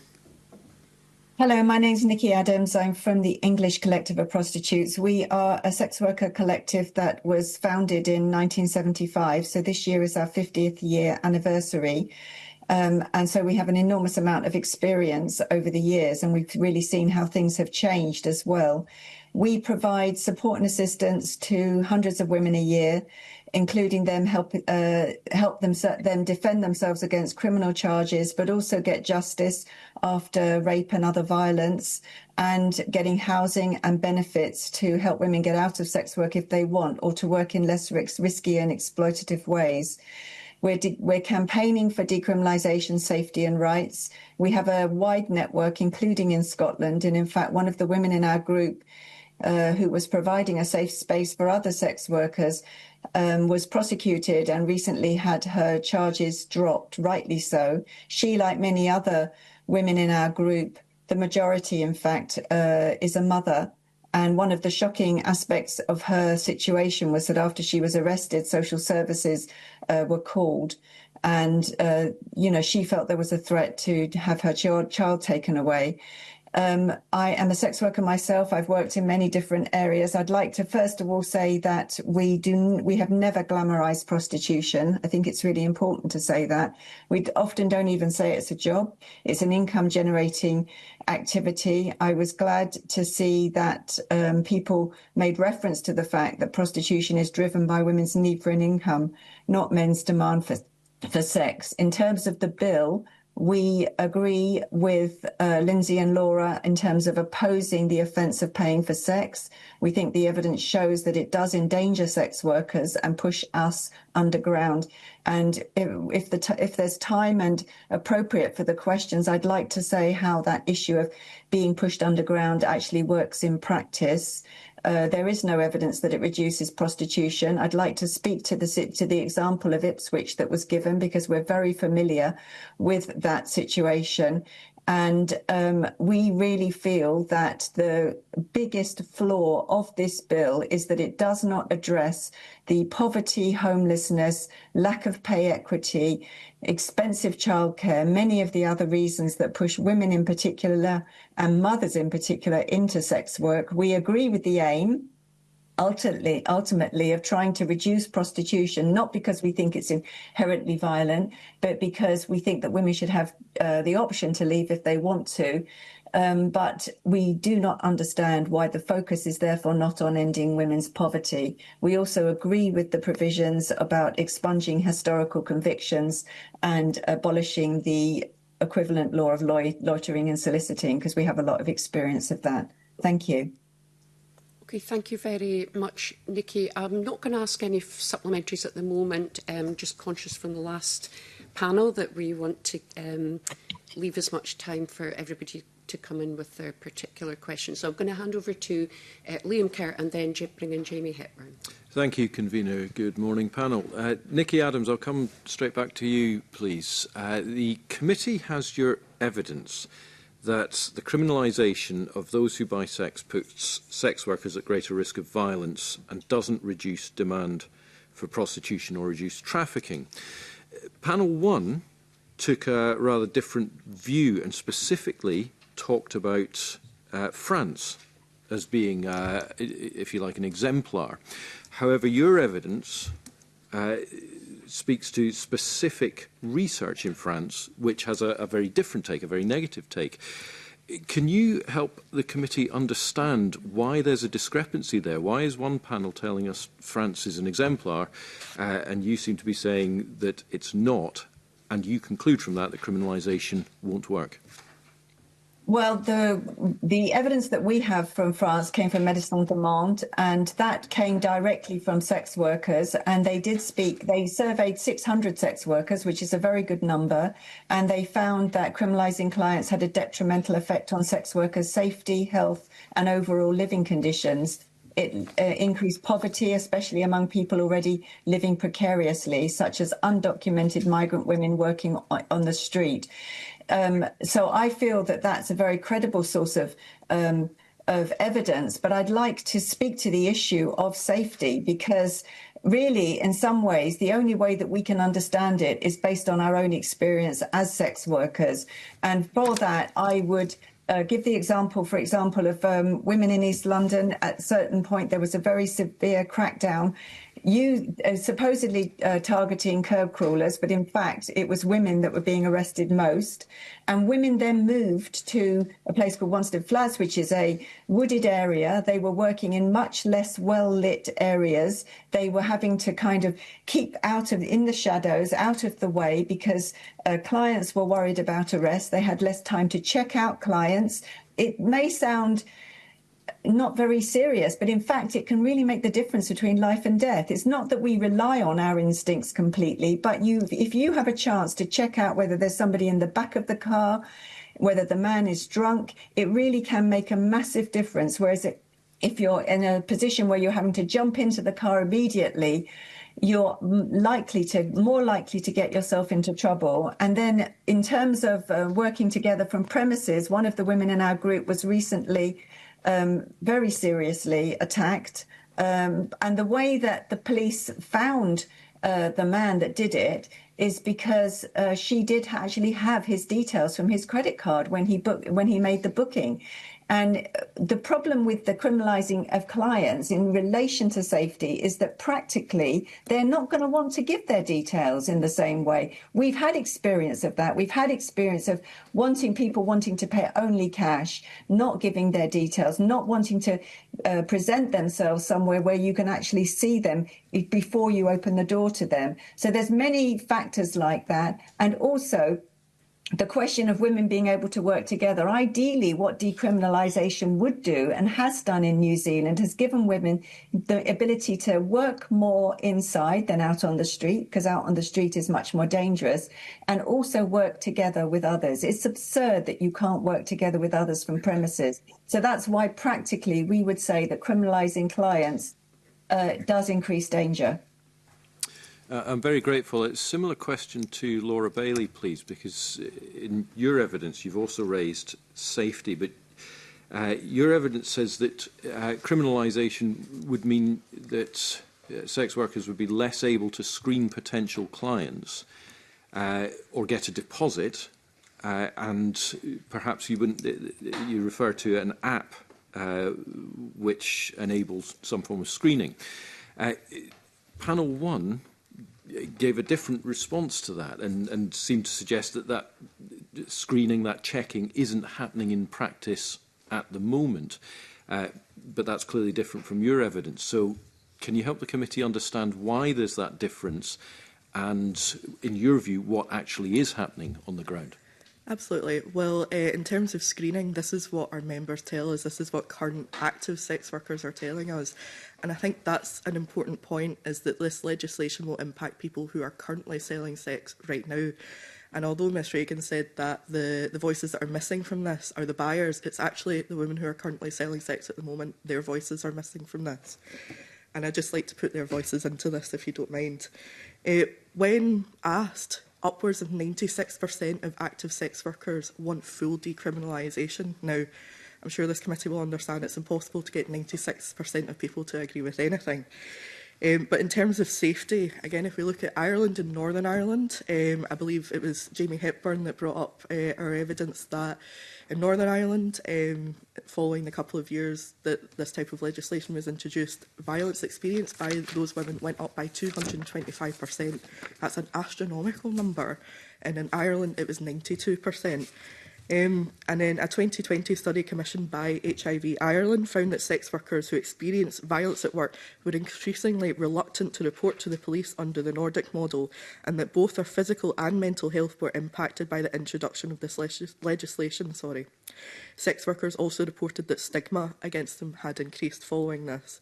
And to go back to France, I can give you the statistics just now as I have them in front of me. So the Médecins du Monde report, apologies for my terrible French pronunciation, the law has led to 42% of workers being exposed to more violence. And again, this was a survey of 600 sex workers. 38% finding it increasingly hard to demand condom use.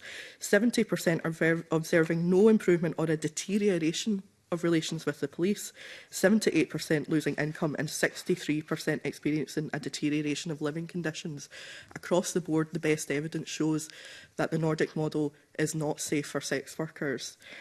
Dr Lindsay Armstrong from the University of Wellington, who also submitted written evidence to the committee, I think this is a very important piece of evidence, and I would like to highlight this here because she's conducted research, or some of the only forms of research, into looking at the different legal models and the effect on sex workers.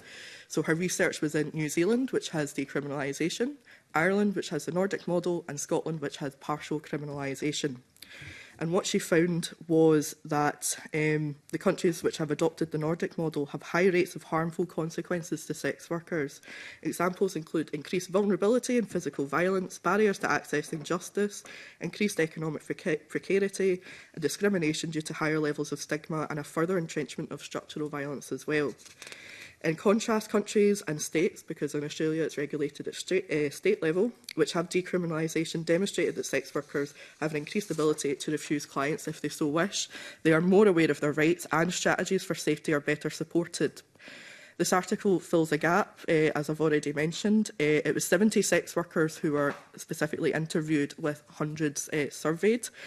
And both stigma and structural violence were more deeply experienced in Ireland, which again has the Nordic model. All who were interviewed in Ireland did not support the current legislative framework, and they were very critical of current support organisations that are government funded, as they also fed into stigmatising narratives and do not provide meaningful support. But I'd like to talk about the Scottish participants. I'll be very quick. Stigma was also a common talking point from Scottish participants, who directly blamed government policy and rhetoric from some politicians. They also said that they did not believe that sex workers were listened to by those in power. This lack of agency had a profoundly negative effect on their mental health, as they felt they could not have any say in determining their own fate. Current laws were regarded as bad, but that fear of the Nordic model was much higher. Cool. Lindsay, you heard Laura Bailey talking about the Irish experience there. Your evidence also refers to Ireland. You said in Northern Ireland, the Department of Justice found no evidence of a downward pressure on demand or supply. In the Republic of Ireland, you also refer to a minister saying that demand has not decreased. Now, Panel 1, towards the end of that session, said that this is the only legislation that reduces prostitution.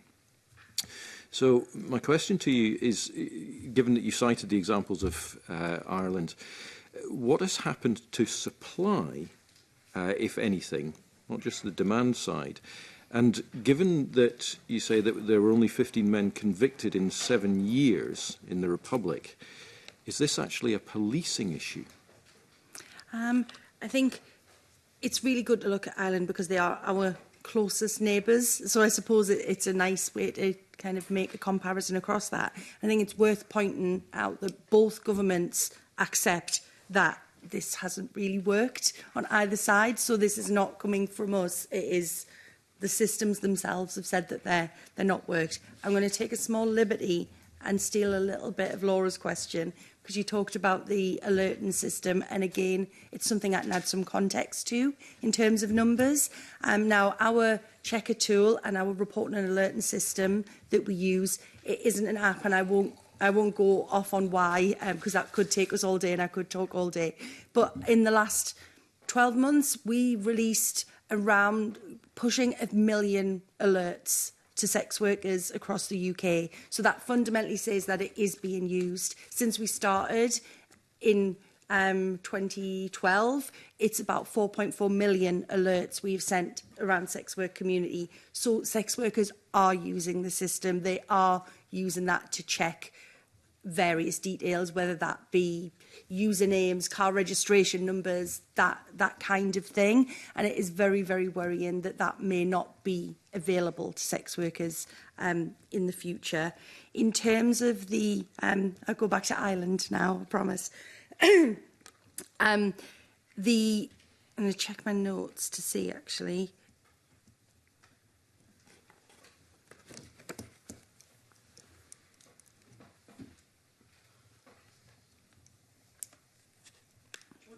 Back to that? Yeah, we can come back. I don't want to waste anyone's time. Yeah, we can come back to that one. I'll make a note of it. I can.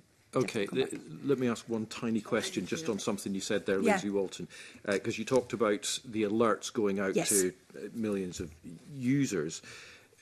But given what we heard earlier, how much power does the sex worker have to decline the transaction, the instruction, once they receive that alert? I think that's making an assumption that decline is the only answer when it gets to that point. This is about giving information to sex workers and helping them make informed decisions based on what is happening for them in that moment. And the range of alerts that we distribute, and I'm happy to share some data after this on the types of alerts that it is that we share, but it empowers them with the information that means they're able to take action upon that. When we do get a report of harm from a sex worker, I think the interest and information behind that is the choice that they then take to go to the police. And I think that links to your policing matter that you mentioned about Ireland. And we're now at a time where, of all the reports that we get in, which is in the last 12 months was around 900 reports of harm specifically came in, there is only 35% of them willing to give anonymous information to the police. And then if we're talking about full information with the police, you're looking at around about 12%, hovering around there. So of the information that we are given, that we're sharing with the community so they can make decisions to help themselves, the trust is not there with the police to be able to protect them at the moment. And that is what's really concerning for me. Very grateful. Convener. Thank you. So Jamie Hepburn and then Kitty Clark. Thank you, Convener. Asking the question I promised to in the last, asking the same question to the last panel. Do you perceive any common ground with those we heard from in panel 1? And you know they're in favour of the bill. You're opposing it. Do you perceive there to be any common ground between you? Absolutely, yeah. And I know they had the favour of going first, but I would definitely echo what they said, that we are all looking to keep people safe here. I think the difference for me is that I want to make sure that people have the opportunity to be safe and also to find work that they want to do. You know, access to benefits, access to safe housing, access to healthcare, and financial security that comes along with that.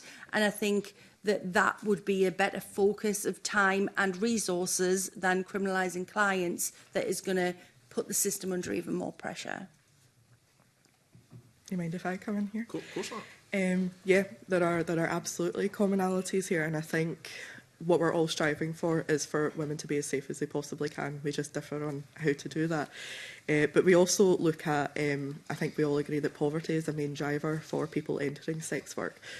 But again, the Nordic model doesn't seek to mitigate any of that poverty, and women will still have to sell sex in order to make ends meet. Where we differ also is it is very, very important, especially in something so difficult to talk about, emotionally heightened for everybody. It's so important that we are evidence-based, and this is my role as an academic, is to ensure that we use the best available evidence, which is why I am in favour of full decriminalisation, because that is proven to lower the rates of violence against sex workers. I don't know if Nikki has anything to add. Yeah. The other thing we agree on is that sex workers working on the street should be decriminalised. And we have a very big campaign against prostitute cautions. I know you have a slightly different system there, but prostitute cautions in other parts of the UK are really scandalous in that they stay on your record until you're 100 years old. You don't ever have to agree to the caution, and there's no right of appeal.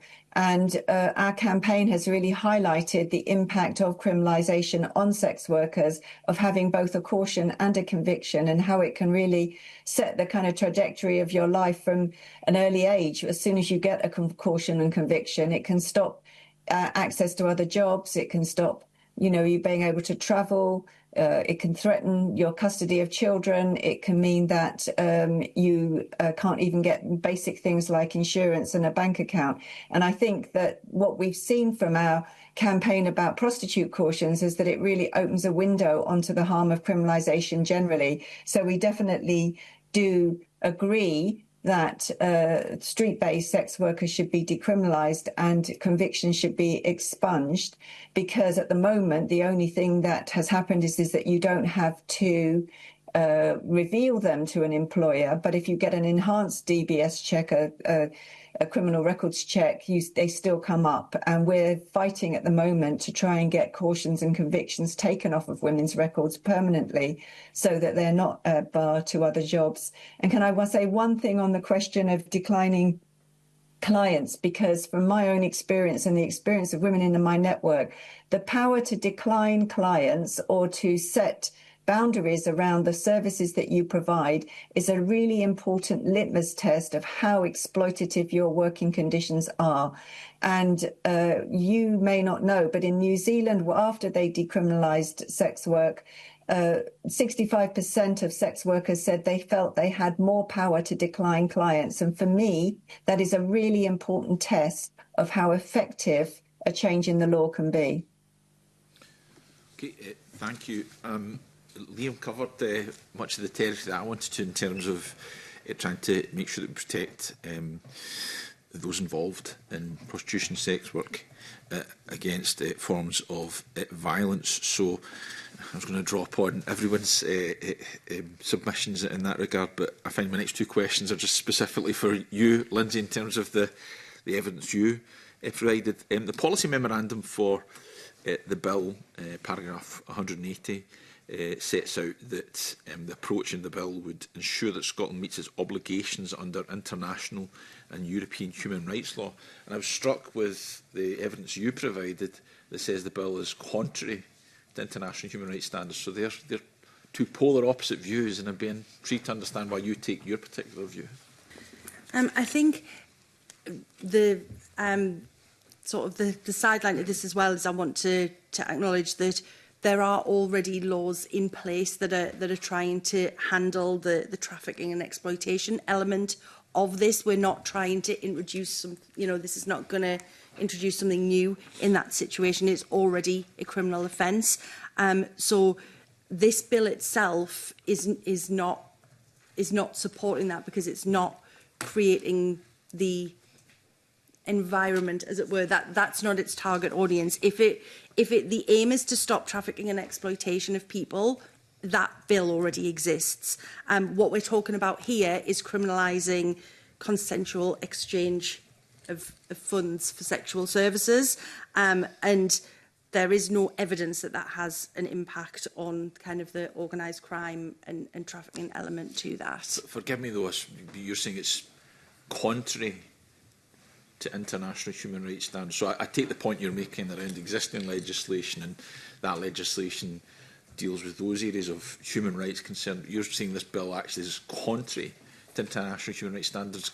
Can you expand on that? What you put it's not something mean? I can expand on right now. My brain has gone blank, but I will absolutely come back on that for you. Yeah, that'd be really helpful. Yeah. And just another question. Sorry, I think Laura was just about to jump in. Yeah.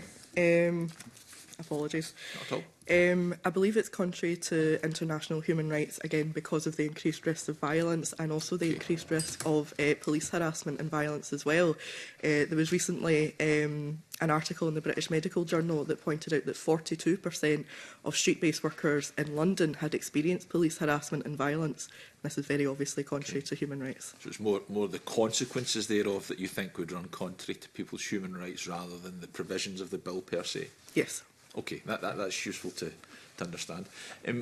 Lindsay, again, in the written evidence you provided, you set out that there's strong evidence that the Scottish public oppose proposed measure to outlaw the purchase of sex. You talk about opinion polling that you commissioned over 1,000 adults, Scottish adults, in May 2024, that said the results showed that 69% of Scots say the Scottish Government should focus on protecting the health and safety of sex workers and providing support to people who want to leave the industry, compared to 14% who support the government passing new laws to prevent people exchanging sexual services for money. I think it's only fair we probably place on record, convener, that there has been a poll out this week that suggests 68, find out now, where the polling agency which says that 68% of people say they back stronger laws against buying sex as a way of tackling pimping, organised crime and sex trafficking. I know they're not precisely the same questions, but I just place it in its context. But going back to your poll that you commissioned, that YouGov undertook, I mean, were these options mutually exclusive? You know, where it says that 69% of Scots say the Scottish Government should focus on protecting the health and safety of sex workers and providing support to people who want to leave the industry, compared to 14% who support the government passing new laws to prevent people exchanging sexual services for money. Were they exclusive options? Because presumably some of that 14% could equally support what some of the 69% said. I'm not entirely sure what you mean around the exclusivity of both parts, but I can provide the full details to you after this, so you've got the breakdown of all of those. There is also an ongoing survey that goes back, I think it's every 6 months it's run, that goes back several years, that also looks at a very similar situation. And I believe, Laura, you might have to correct me on this with the numbers, but I think it's a rate of about 2 to 1 that in favour of decriminalisation of sex work from there. But I'm happy to get you the details so that there's the transparency there. Forgive me, I'm not being clear. I suppose the point, or what I'm trying to drive at, is, you know, could people subscribe to both points of view, or, you know, could they only say they supported one or the other of those options? But I appreciate you might not be able to say right now. If we could get more information, that would be helpful. I can absolutely follow up with that on the information for it final as well. Laura, do you want to come in? Yes, thank you for bringing up polls. So, for example, we also have an Amnesty International poll that shows that the majority of adults in the UK do support the decriminalisation of sex work. But on the poll that you mentioned, that says 68% of people want to criminalise the purchase of sex in order to combat trafficking, I think that's a very misleading question, and I think a lot of the other questions associated in that poll were misleading. And I think, you know, as elected officials, we need to be very careful about not misleading the public and getting a result that we want, rather than the actual result and an actual true reflection of what the people of Scotland think. That's helpful to understand, and clearly we'll have the opportunity to ask questions about that, just as I'm asking questions about the poll that Lindsay's evidence cites. One very final question, if I may, you know, because I think it's important to ask the same question of panel 2 as I did panel 1, going back to the duty to provide assistance and support to those seeking to leave prostitution, sex work. I think all on the panel said they support that provision. Same question, you know, what would that look like? But also, again, you know, could this be provided on a non-statutory basis? Yeah, I think going back to what the previous panel said, a lot of the elements that they said are exactly what it should look, what we would want it to look like. We would want to have, you know, anti-discrimination protections in law for sex workers. We'd also want robust evidence in policy making, so that everything is evidence-based, listening to what sex workers want. That sort of situation would definitely be what we would want to lead to that. And I think that the difference that I find and that our members find is there is no obligation to say that you wish to exit the industry to be able to have access to those. And I think that can create a huge divide in terms of whether you get support or not. Personally, my exit journey was a long one. And I think for a lot of people it is in and out and sometimes dual in there. And I think you need to make sure that as part of that provision, everyone has equal access to the support in all areas, not just people that say, I want to leave the industry. Here? Yeah. So we obviously support the increasing of service provision in theory, but in reality the two funds that Ms Regan claims would be able to provide the financial backing for this support are already overstretched, with the women's sector severely underfunded as it is. Although in a letter to the committee on September 9th, Ms Regan claims that a new budget will come into effect in the next Parliament, there is no indication that this budget would be increased or where this increase might come from. Nordic model advocates lean on the provision of exit services as justification for increasing criminalisation. But if we look at Sweden and France, which had similar provisions within the legislation, this has not been realised. Instead, the money has been spent on policing instead. And in Ireland, Nordic model supporters acknowledge that there is no evidence that these things are in place in Ireland.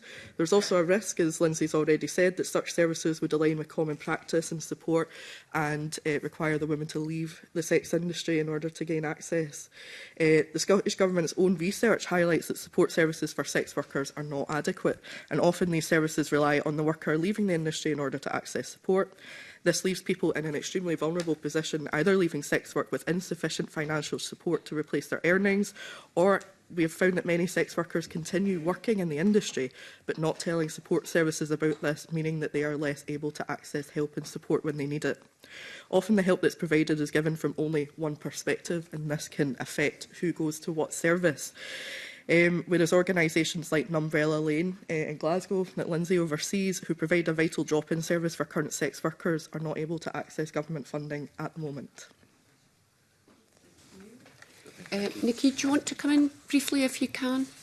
Yes, very briefly. On the services, there is evidence from France that the support services that were provided were completely inadequate. The amount of money provided to people never met their economic needs, and it only benefited a tiny number of people because of it wasn't suitable.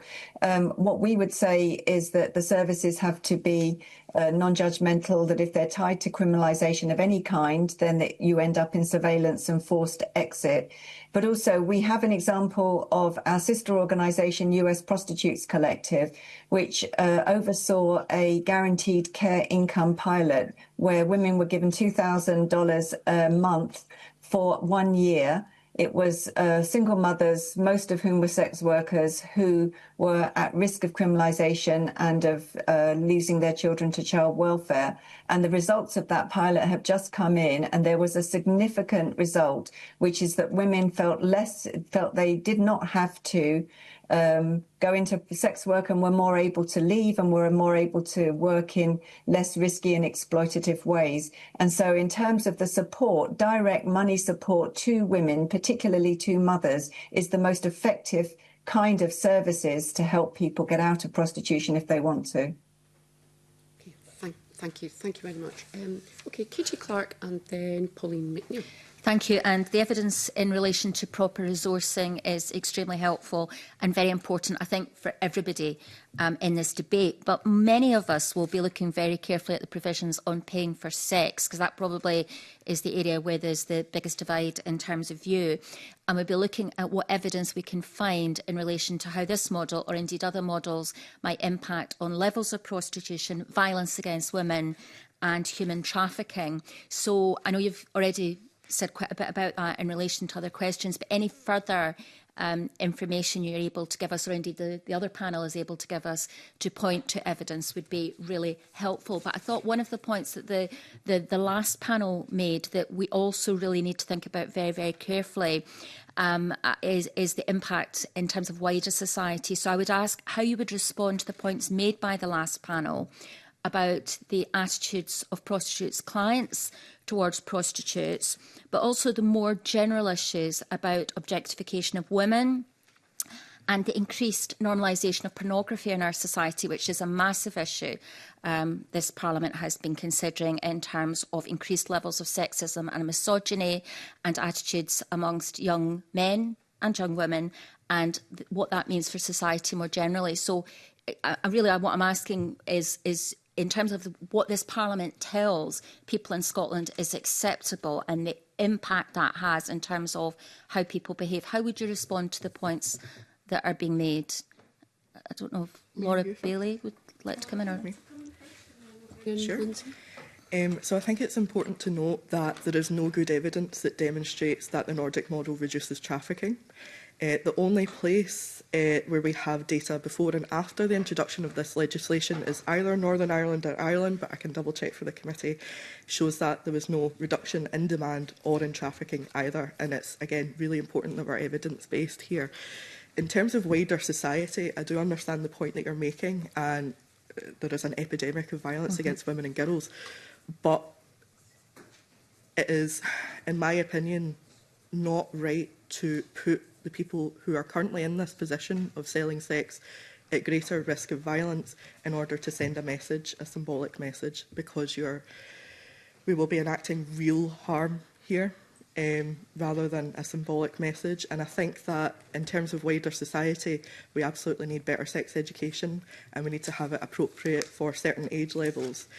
I would also like to see Andrew Tate banned, but that's probably a different committee.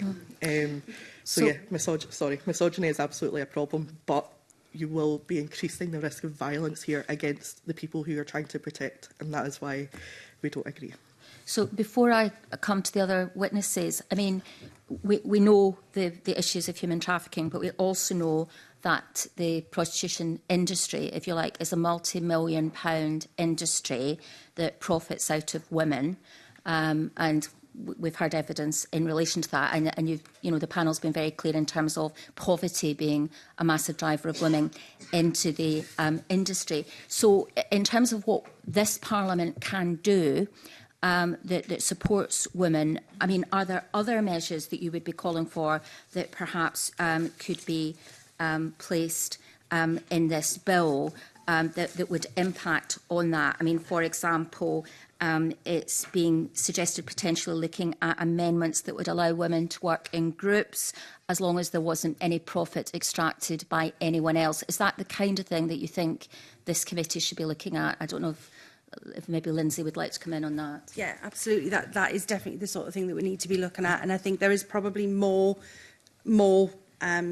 evidence and more steps that we can take if we look to information that comes from international NGOs like Amnesty International, World Health Organization. They also support decriminalisation, and there are lots of steps within there that would do exactly what you say in terms of how can we keep people safer. And I fully agree with what Laura said. It should not be down to the most marginalised people in society to be the people that face violence to send a message. I think we can do better than that. And I can see Nikki chomping at the bit, I think, to say something. I'm not. Oh no, you're not. I thought you were. Yeah. So at all. If I turn to Nikki Adams, because one of the points that she made was that she felt the model being proposed meant that the prostitute would have less time to check out the client. But surely if we completely decriminalise the regime for the woman, that empowers them in that situation. Well, not really, because if the client that you are looking to get money from is running from the police and hiding from the police, then that literally forces you to relocate to areas which are more isolated. you know, less street lamps on the street. And it also affects how you're able to work in relation to clients in premises. But on your question about the level of prostitution, I did want to just come to the example that was given about Ipswich, because I think it's a very good example, because, you know, there were this set of horrific murders. We actually set up the Safety First Coalition that brought together a load of different people in the church, health pilots, local residents, and we were pressing for decriminalisation and safety because we found that people really understood the connection between criminalisation and violence, how the criminalisation had put women at much more risk of violence. And there was a claim that prostitution was reduced because the police cracked down on clients, when in fact what happened with women in our network who were very active at the time is that there were very focused resources given to women. About £10,000 was spent, at least, even in the first initial stages, on each woman, literally looking at her situation and saying, what do you need to get out of prostitution? And mostly it was housing, but there was also debt relief. There was also things like dentistry, you know, really practical. I think it's a example that could be looked at in quite a lot of detail in terms of what actually helps women get out of prostitution. Unfortunately, after some of that financial help fell away, women ended up going back to work. They are now still working in industrial areas in Ipswich. It's much more hidden because there's a view that we do not want prostitution in the city centre. And so the prostitution in the city centre is much more hidden and underground, but women are still working on the street, but just on the outskirts of the town. And that's how it works in practice. There was a question about, you know, I think the question about with the police, you know, really, in terms of safety as well, you have to be able to go to the police to report. And at the moment, there's a massive deterrent to do that, not only because women feel that the police don't protect them, because they seem to be focused on prosecution of prostitution offences rather than on protection. And we've actually had women who've come forward to report rape and violence. Their attacker hasn't been pursued, and instead they've ended up facing charges of for prostitution. So that's a big problem. And I'd just like to reiterate, the offences of trafficking are nobody's talking about decriminalising that. You know, that's really, we have to look at the effectiveness of that law and the effectiveness of the support for victims of trafficking, but it's completely disconnected to the question of criminalising clients. And I think you really should consider that a lot of migrant sex workers in particular say that they go into prostitution to escape from exploitative labour conditions in other jobs. And that's a really serious, concrete consideration. We have to look at the other employment alternatives that are available to people, particularly young people, migrants, and people that are generally discriminated against. Okay, thank you very much. Okay, Pauline McNeill, followed by Rona Mackay. Thank you. Still is good morning. Begin with, I think, Laura Bailey, I agree with you that person should be banned. I don't use his name, but I agree with you there. And I think that where there's a commonality of the members here and the panels is about safety of women. So I completely agree with that. We've got to wrestle with whether or not, whatever we agree or disagree with, does the legislation do what it's set out to do? But I just wanted to continue on the theme that Katie Clark talked about, and that is the wider harm to women, violence against women and girls. And there's been many debates in this Parliament about men's attitudes and boys and how we really have to tackle it. But I would like to hear a bit more about how you feel that prostitution or sex work feeds into normal male attitudes that women are just available to buy sex from, and how we can make that distinction in our society. And that's what concerns me more than anything when I'm sort of trying to wrestle with how do we keep women safe, what is the right thing to do here, because both panels make very excellent cases, I have to say, and what you've said is very powerful. But for me, this is a really important issue to just hear what you have to say about it. I don't know, Lindsay, if you want to start, and then maybe Laurie want to add. Yeah, I think it's similar to what you alluded to there. I think the important thing for me is that it is the stigma that is what is causing the big problem for sex workers, and how they feel they can approach places for help and various things from that. And that is what is allowing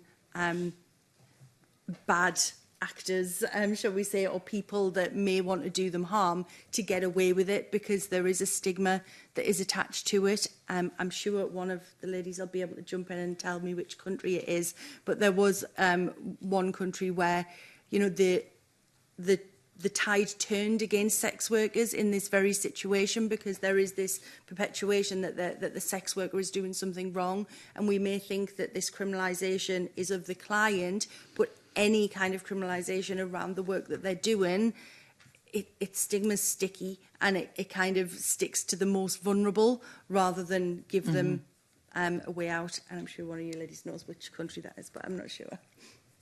I don't want to guess. I'll find out and send it to you, definitely. Again, I think misogyny in society is a very, very big issue. But I think that, you know, increasing violence against women is not related to an increase in sex work. And I think it's important that, you know, we look at things like pornography and social media. Some of the comments that Amanda Jane was saying, I have seen about other women online on Facebook. So it's not just related to sex work. It's in general, and it is a real issue in our society. And I absolutely want to see the Scottish Government trying to tackle this more. But I don't think this is the right way of going about it, because I think it will enact more harm on women. And I understand what you're saying about sending a message to wider society. But again, if we want to tackle violence against women, this is not the way to go about it. It will increase violence against women. Thank you. Laurie, you talked quite a bit about the Irish model, which doesn't seem to have been that effective compared to maybe other models. You think have you covered everything you wanted to say about that? Probably not, no. Please do. So in terms of Ireland, it was a report from the Ministry of Justice, so I think we can say it's pretty unbiased. And what they found again was increased violence against sex workers, that there had been no reduction in demand or in trafficking, and that the bill had not reached its objectives. I think in a letter to the committee on September 9th, Ms Reagan pointed out that this was because there was a reasonable inference, is that correct language? Okay. A reasonable inference that might help this case, but we would argue that this would be an absolute disaster for sex workers, because if they are working from their homes, for example, then anybody who enters their home could be reasonably inferred to be there for purposes of sex work. Now, again, this further isolates these women and drives it further underground. They will go to places where they won't be detected by police. And that's the fundamental issue with the Nordic model, is that it places the emphasis on avoiding police detection rather than how can I be the safest that I can be while I do this. Thank you. Just lastly, I just wanted to ask if there's any information that Nikki and... I beg your pardon, can I just interrupt? I think Nikki wanted to come in just before you ask your final question. Yeah. Nikki, do you want to come in? I wanted to actually add something to answer your previous question about the levels of violence against women and whether the objectification of women contributes to that. I think it's a question about how much power women have to refuse. And I think that looking at what's happening with domestic violence is a very useful example. It is terrifying, the level of violence against women in this society. You know, the fact that 2 women a week are killed by their partner or former partner, and that the levels of reported rape and convictions are so low is absolutely scandalous. But the question is, with domestic violence, is what power do women have to refuse to leave? What resources, what support is there? And what is happening with effective prosecution of violence? And that has to be the same with sex workers. What options, what power do sex workers have to work in safer ways, and rather than in less risky ways? And at the moment, we're in a situation where we're choosing every day between whether we can work more safely with others and risk criminal charges, or work on our own, which would be legal,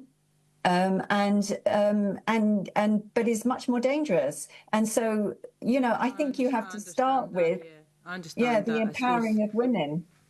Yeah, no, I completely understand what you're saying. But just to clarify, my question was just more, it was about wider harm of male attitudes to society, and I think we've probably all agreed on that. I did want to ask what I thought was, for me, quite an important question about, if you can answer, Nikki or Lindsay, the men who organise, I think, do we call them pimps? I don't know if that's the right language or not, but is there any information about, so I did sit in the Roots Out of Prostitution Board many years ago, and I covered the constituency of Glasgow, where it was quite different 20 years ago, where it wasn't that organised actually, but I know that's changed a lot. And anything you can tell us about who organises this, who are these men, is it men, it would be really helpful. Thank you. Laura, do you want to come in and then Lindsay? Oh, me? Okay. What I can tell you is that the majority of sex work is now done indoors and is arranged online, and it's mostly independent people who advertise themselves on adult work and things like that. But I think Lindsay and Nikki can probably speak more to this than me.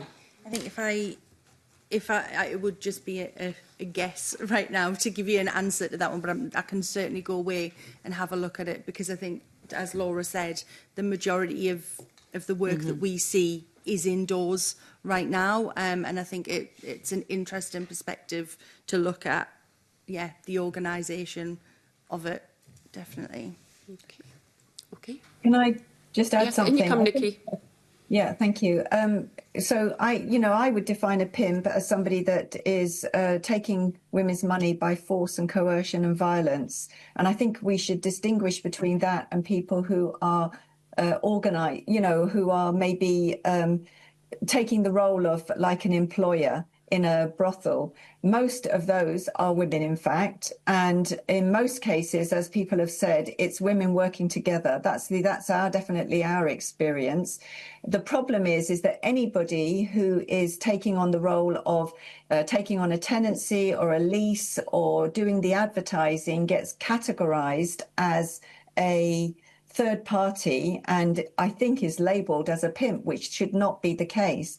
And I think that I think that you have to really distinguish between those two things. And when it comes to the violent pimps on the street, our experience is that the police absolutely will not tackle it. And I think if the first thing that changed is that the police actually started and focused on addressing the violence that sex workers report to them, then that would bring a very significant change, and we would start to be able to clean out of the industry the people that are violent and are exploitative, and to a certain extent are being protected at the moment, because we have a lot of evidence that the police really will not tackle that issue in the same way as they're very inadequate about tackling violence against women and girls generally. And we have even seen some collaboration between the police and pimps, both on the street and the more kind of organised exploitative bosses. And I think that has to be a question that I know it's not a popular view, but our sex workers' experience of the police is not a good one. The police that I know that even in Scotland, the police have a reputation of being very toxic and sexist and misogynistic and discriminatory. And that's our experience of the police. And it's the same police force that you're then going to ask to implement this law, to give them more powers when the powers that they have at the moment are being abused. And we're often the targets of it. Okay, thank you. Okay, thank you very much. Rona Mackay and then Ash Regan. Thank you, Convener. Good afternoon. I want to go back to this, and it sort of follows on from what Nikki was saying there, and it's about so-called brothel keeping, which I guess is just a way of, an old-fashioned way of seeing women working together. And if I could just draw out a few bits from your submission, Laura, you say brothel keeping laws are used overwhelmingly to target migrant women. Research from the Republic of Ireland found that 85% of those convicted in Ireland in recent years were migrant women for brothel keeping. And just following on from what Nikki said, one of our members was charged with brothel keeping despite only seeking to create a safer environment for herself and her colleagues. Police arrived in large numbers with a battering ram, arrested her and then proceeded to make stigmatising comments associated with her being a sex worker. And in the same vein, I mean, although this bill proposes to decriminalise women, you say the police would still hold power over sex workers due to their ability to defer sex working mothers to social services and to refer migrant sex workers for potential immigration enforcement. So I think that's really powerful parts of your submission. And my question is, knowing full well that you don't support the bill anyway, if the bill was to pass, would you be in favour of brothel keeping be decriminalised? Yes, absolutely. We definitely want brothel keeping decriminalised. And when we look at New Zealand, cooperatives of up to 4 women was decriminalised. And what we saw as a result of that was that larger brothels and more exploitative situations were lessened because women were able to work with each other independently. But to speak about that, the members' experience, I think that highlights one of the issues with believing that more police involvement in sex workers' lives is a good thing. From what we've seen from our members, as Nikki mentions, and as Lindsay will tell you as well, there is no trust amongst sex workers and the police, and they will actively try to avoid police detection. When they're approached on the street, what we've heard from Irish sex workers is that they will say, yeah, that's great, thank you so much for these services, I'll definitely join them, and then they just walk down the street, because they still have money to make. And that's the issue here. They still have money to make, they still have rent to pay, they still need to feed their families. So this increased criminalisation will just force them into more isolation and into further underground as well. But the member in question is actually with us today in the public gallery, and I'm sure that she would be very happy to speak to any committee member about her experience. And I'm going to stop talking now because I'm getting a bit emotional about it. Okay, yeah. So I'll let you come in a sec. So essentially, you're saying that if this law was passed, the police are unlikely to say to women, oh, you're not the criminal here, and are you all right? They're not likely to have that attitude, or maybe we're just supposing. I don't know. Lindsay, do you want to? I think it would.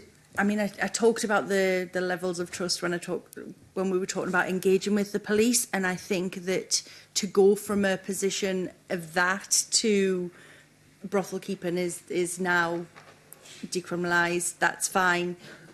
That where are the bridges to build that trust in that situation? And I think that to be able to build that trust, it's going to take a lot of effort to do that. So, yeah, I agree with everything that Laura said. Nikki, would you? Yeah, I think that, I mean, we have a very big experience here now that the police say that they don't prosecute women for brothel keeping, but what they do instead is they do so-called welfare visits. They call them welfare visits, but women experience them as raids. It's still a number of police officers with immigration officials coming in.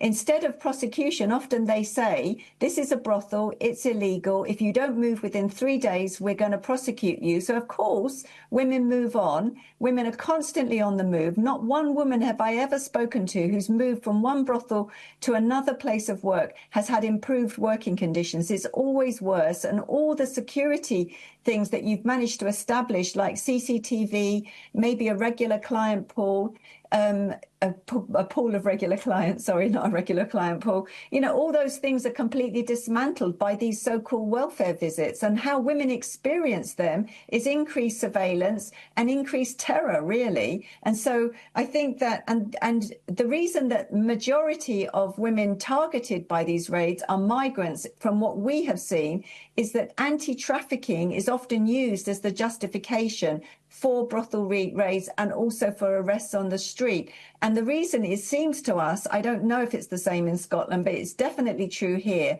is that the police get designated funds for anti-trafficking and modern slavery, and how they show that they're doing those activities is to do brothel raids. And that's why so many migrant sex workers get picked up in these raids, and they don't get protection, they get deportation. And so, you know, let's get the police out of this issue. Let's ensure that sex workers have rights like like other workers and can actually come forward and demand from the police protection.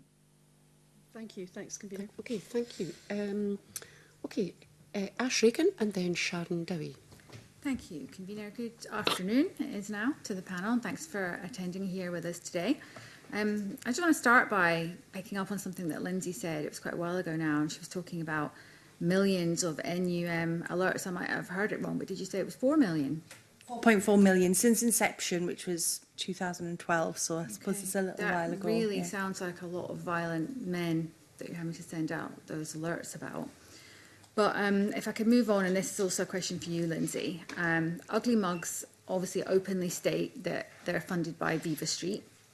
And Viva Street, for the benefit of the rest of the committee, they make millions and millions of pounds every year from facilitating the prostitution of thousands of women. So my question to you would be, would you then see a conflict perhaps there with representing the women's interests on one hand, and then also being funded and possibly representing the interests of those that are profiting from those women?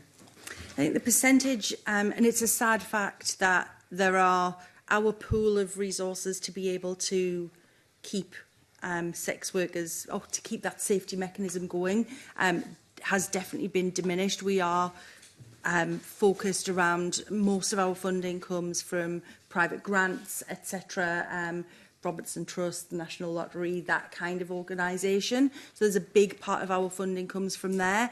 The Viva Street element to our funding has been around for about the last, gosh, I'm not going to guess actually, it has been around for a while. And actually one of the elements that they help us fund is vocational support, which is to help sex workers have a look at their careers. They provide bursaries for sex workers that may want to leave. So I can totally understand why it may, on the face of things, appear of a conflict of interest. But in terms of the amount of money that is given, it is certainly not a substantive amount.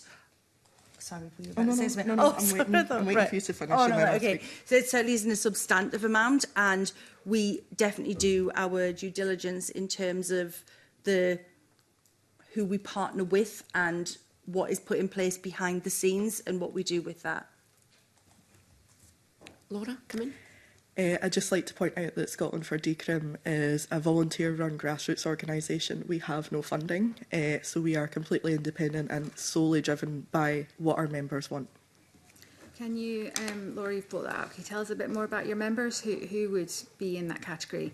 I guess you would use the term sex workers. Would that include women that are currently working in prostitution, but also perhaps women in lap dancing, maybe to do webcams, dominatrixes? Would it be that whole range? Managers, perhaps pimps as well? No, we have no pimps in our membership, and that's quite an offensive suggestion. We are very much worker-based. This takes into account people who are involved in what we would call full-service sex work, which other people may know as prostitution. We also do have people who work in lap dancing clubs. There's a range of people there. So it's mostly current and former sex workers, but we also have academics, trade unionists, third sector organisations, and some talented artists as well. Okay. One more quick one. Very quick one. I just want to put the same question to you that I put to the other panel, and it's about the buyers. So my view on this is that we don't see the buyers, we don't hear from the buyers. The best we can get in terms of understanding what their views are about prostitution and the women that they pay for sex is by looking at, as we've discussed, things like Punternet, where you can see women being reviewed really as, it seems to me, as commodities like takeaway meals, that sort of thing. Do you have any views on why you think the buyers don't come forward to make their right to buy sex? Any idea why you think that is? Well, I would say that we don't agree that there is a right to buy sex, first of all. But Lindsay, would you like to come in here?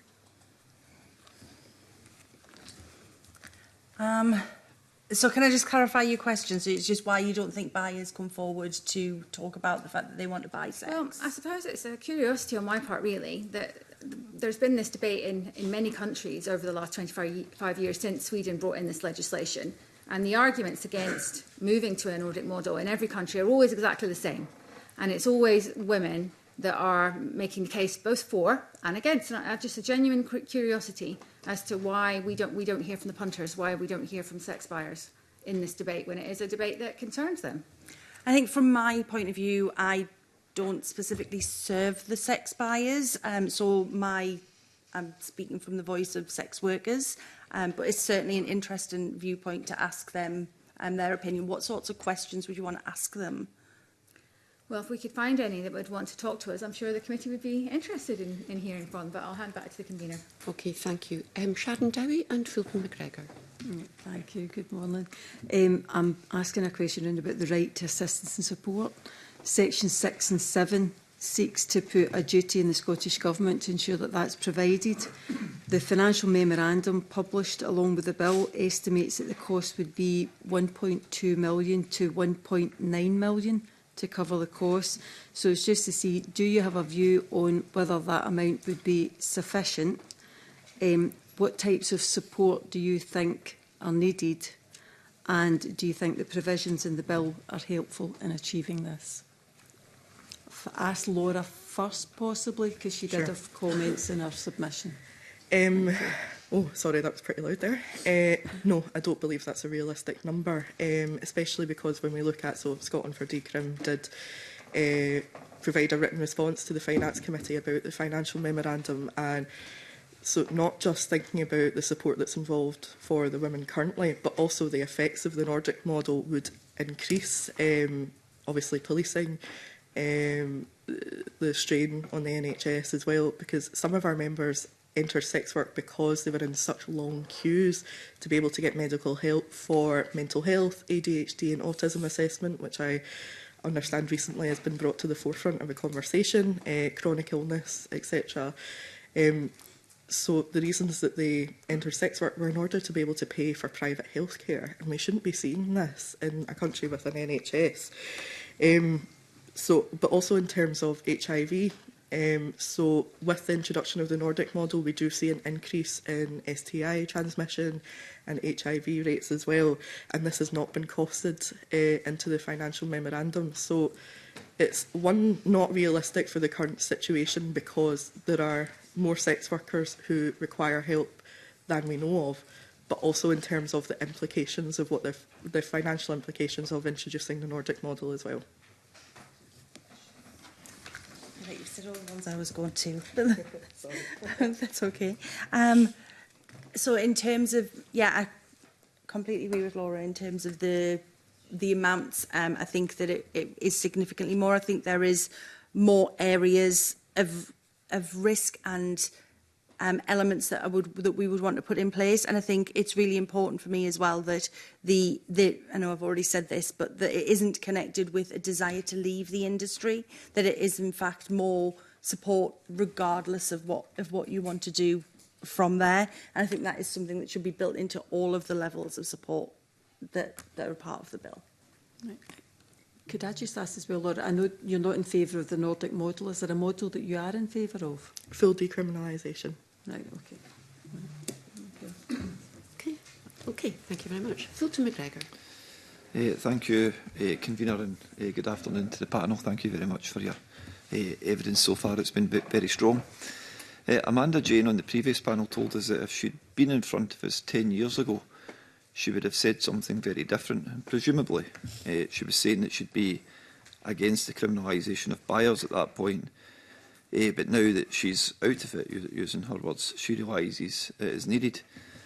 So while the panel here today are clearly representing the views of women who are currently working, is there a risk that a lot of these women will one day change their mind, whether that is because of a change in life circumstances or specific traumatic event or an accumulation of trauma over the years? So is it perhaps better to make a mark just now and draw a red line rather than waiting for that cycle to potentially repeat itself? Now, I should say that I'm not saying that that will happen or that I've got a view on it just now as we're just starting taking evidence, and I have to say I think there's strong arguments for both cases as we've actually heard today. But I thought it was a very powerful point made by Amanda Jane, and I wanted to hear what this panel think about that. Laura, first. Oh. Sorry. So just to reiterate, Scotland for Decrim is made up of both active sex workers and former sex workers. So this is not a case that all former sex workers believe in the same thing, and this across the board. But again, the people who will be most affected by the bill are people who are currently selling sex. And that's why we place such an emphasis on hearing their voices and hearing what they want. And they are saying that they do not want the Nordic model because it will increase their risk of violence. Yeah, and I think for me, the risk is too big to put something in place now that is going to increase harm, and then down the line people may, as you said, change minds or however they feel. I think I would never want to speak to another sex worker's experiences, and everyone is always going to have their own unique experiences around this. What we can always go back to is the evidence that we've got. There are lots of studies, there are lots of countries around the world, there are lots of institutions that believe that this is an evidence-based approach, and I think if we go with the evidence, which is full decriminalisation, is the safest way, and it's what sex workers want, then, as Laura said, we are prioritising what current sex workers want while putting the framework in place to support people throughout the rest of their lives. Nikki, do you want to come in? Well, only that, why don't we aim to end women's poverty and help women exit? You know, I mean, see how many women are able to leave prostitution, and then let's ask them. I mean, the fact is that if it causes harm now, we shouldn't be doing it. And if we're focused on trying to reduce prostitution because we believe it's harmful, then let's end women's poverty. It wouldn't mean that every single woman would get out of prostitution, but it would make a massive, massive difference. And then we could see where we're at. See how many people are left in prostitution after we've actually addressed women's poverty and homelessness and all the other reasons that women go into sex work in the first place. It's not the only reason. There are other reasons that were addressed in the panel before us, but it's a massive, massive, massive issue. And so let's try it. Let's focus all our efforts on that, reduce prostitution and see where we're at. Okay, if there are no more questions then, can I just thank our panel members for your contributions today. This is the first session that we've had, so we look forward to where things go in their subsequent panels. It's been very, very helpful indeed. So thank you again for attending, and that concludes the public part of our meeting, and we'll now move into private session. Thank you.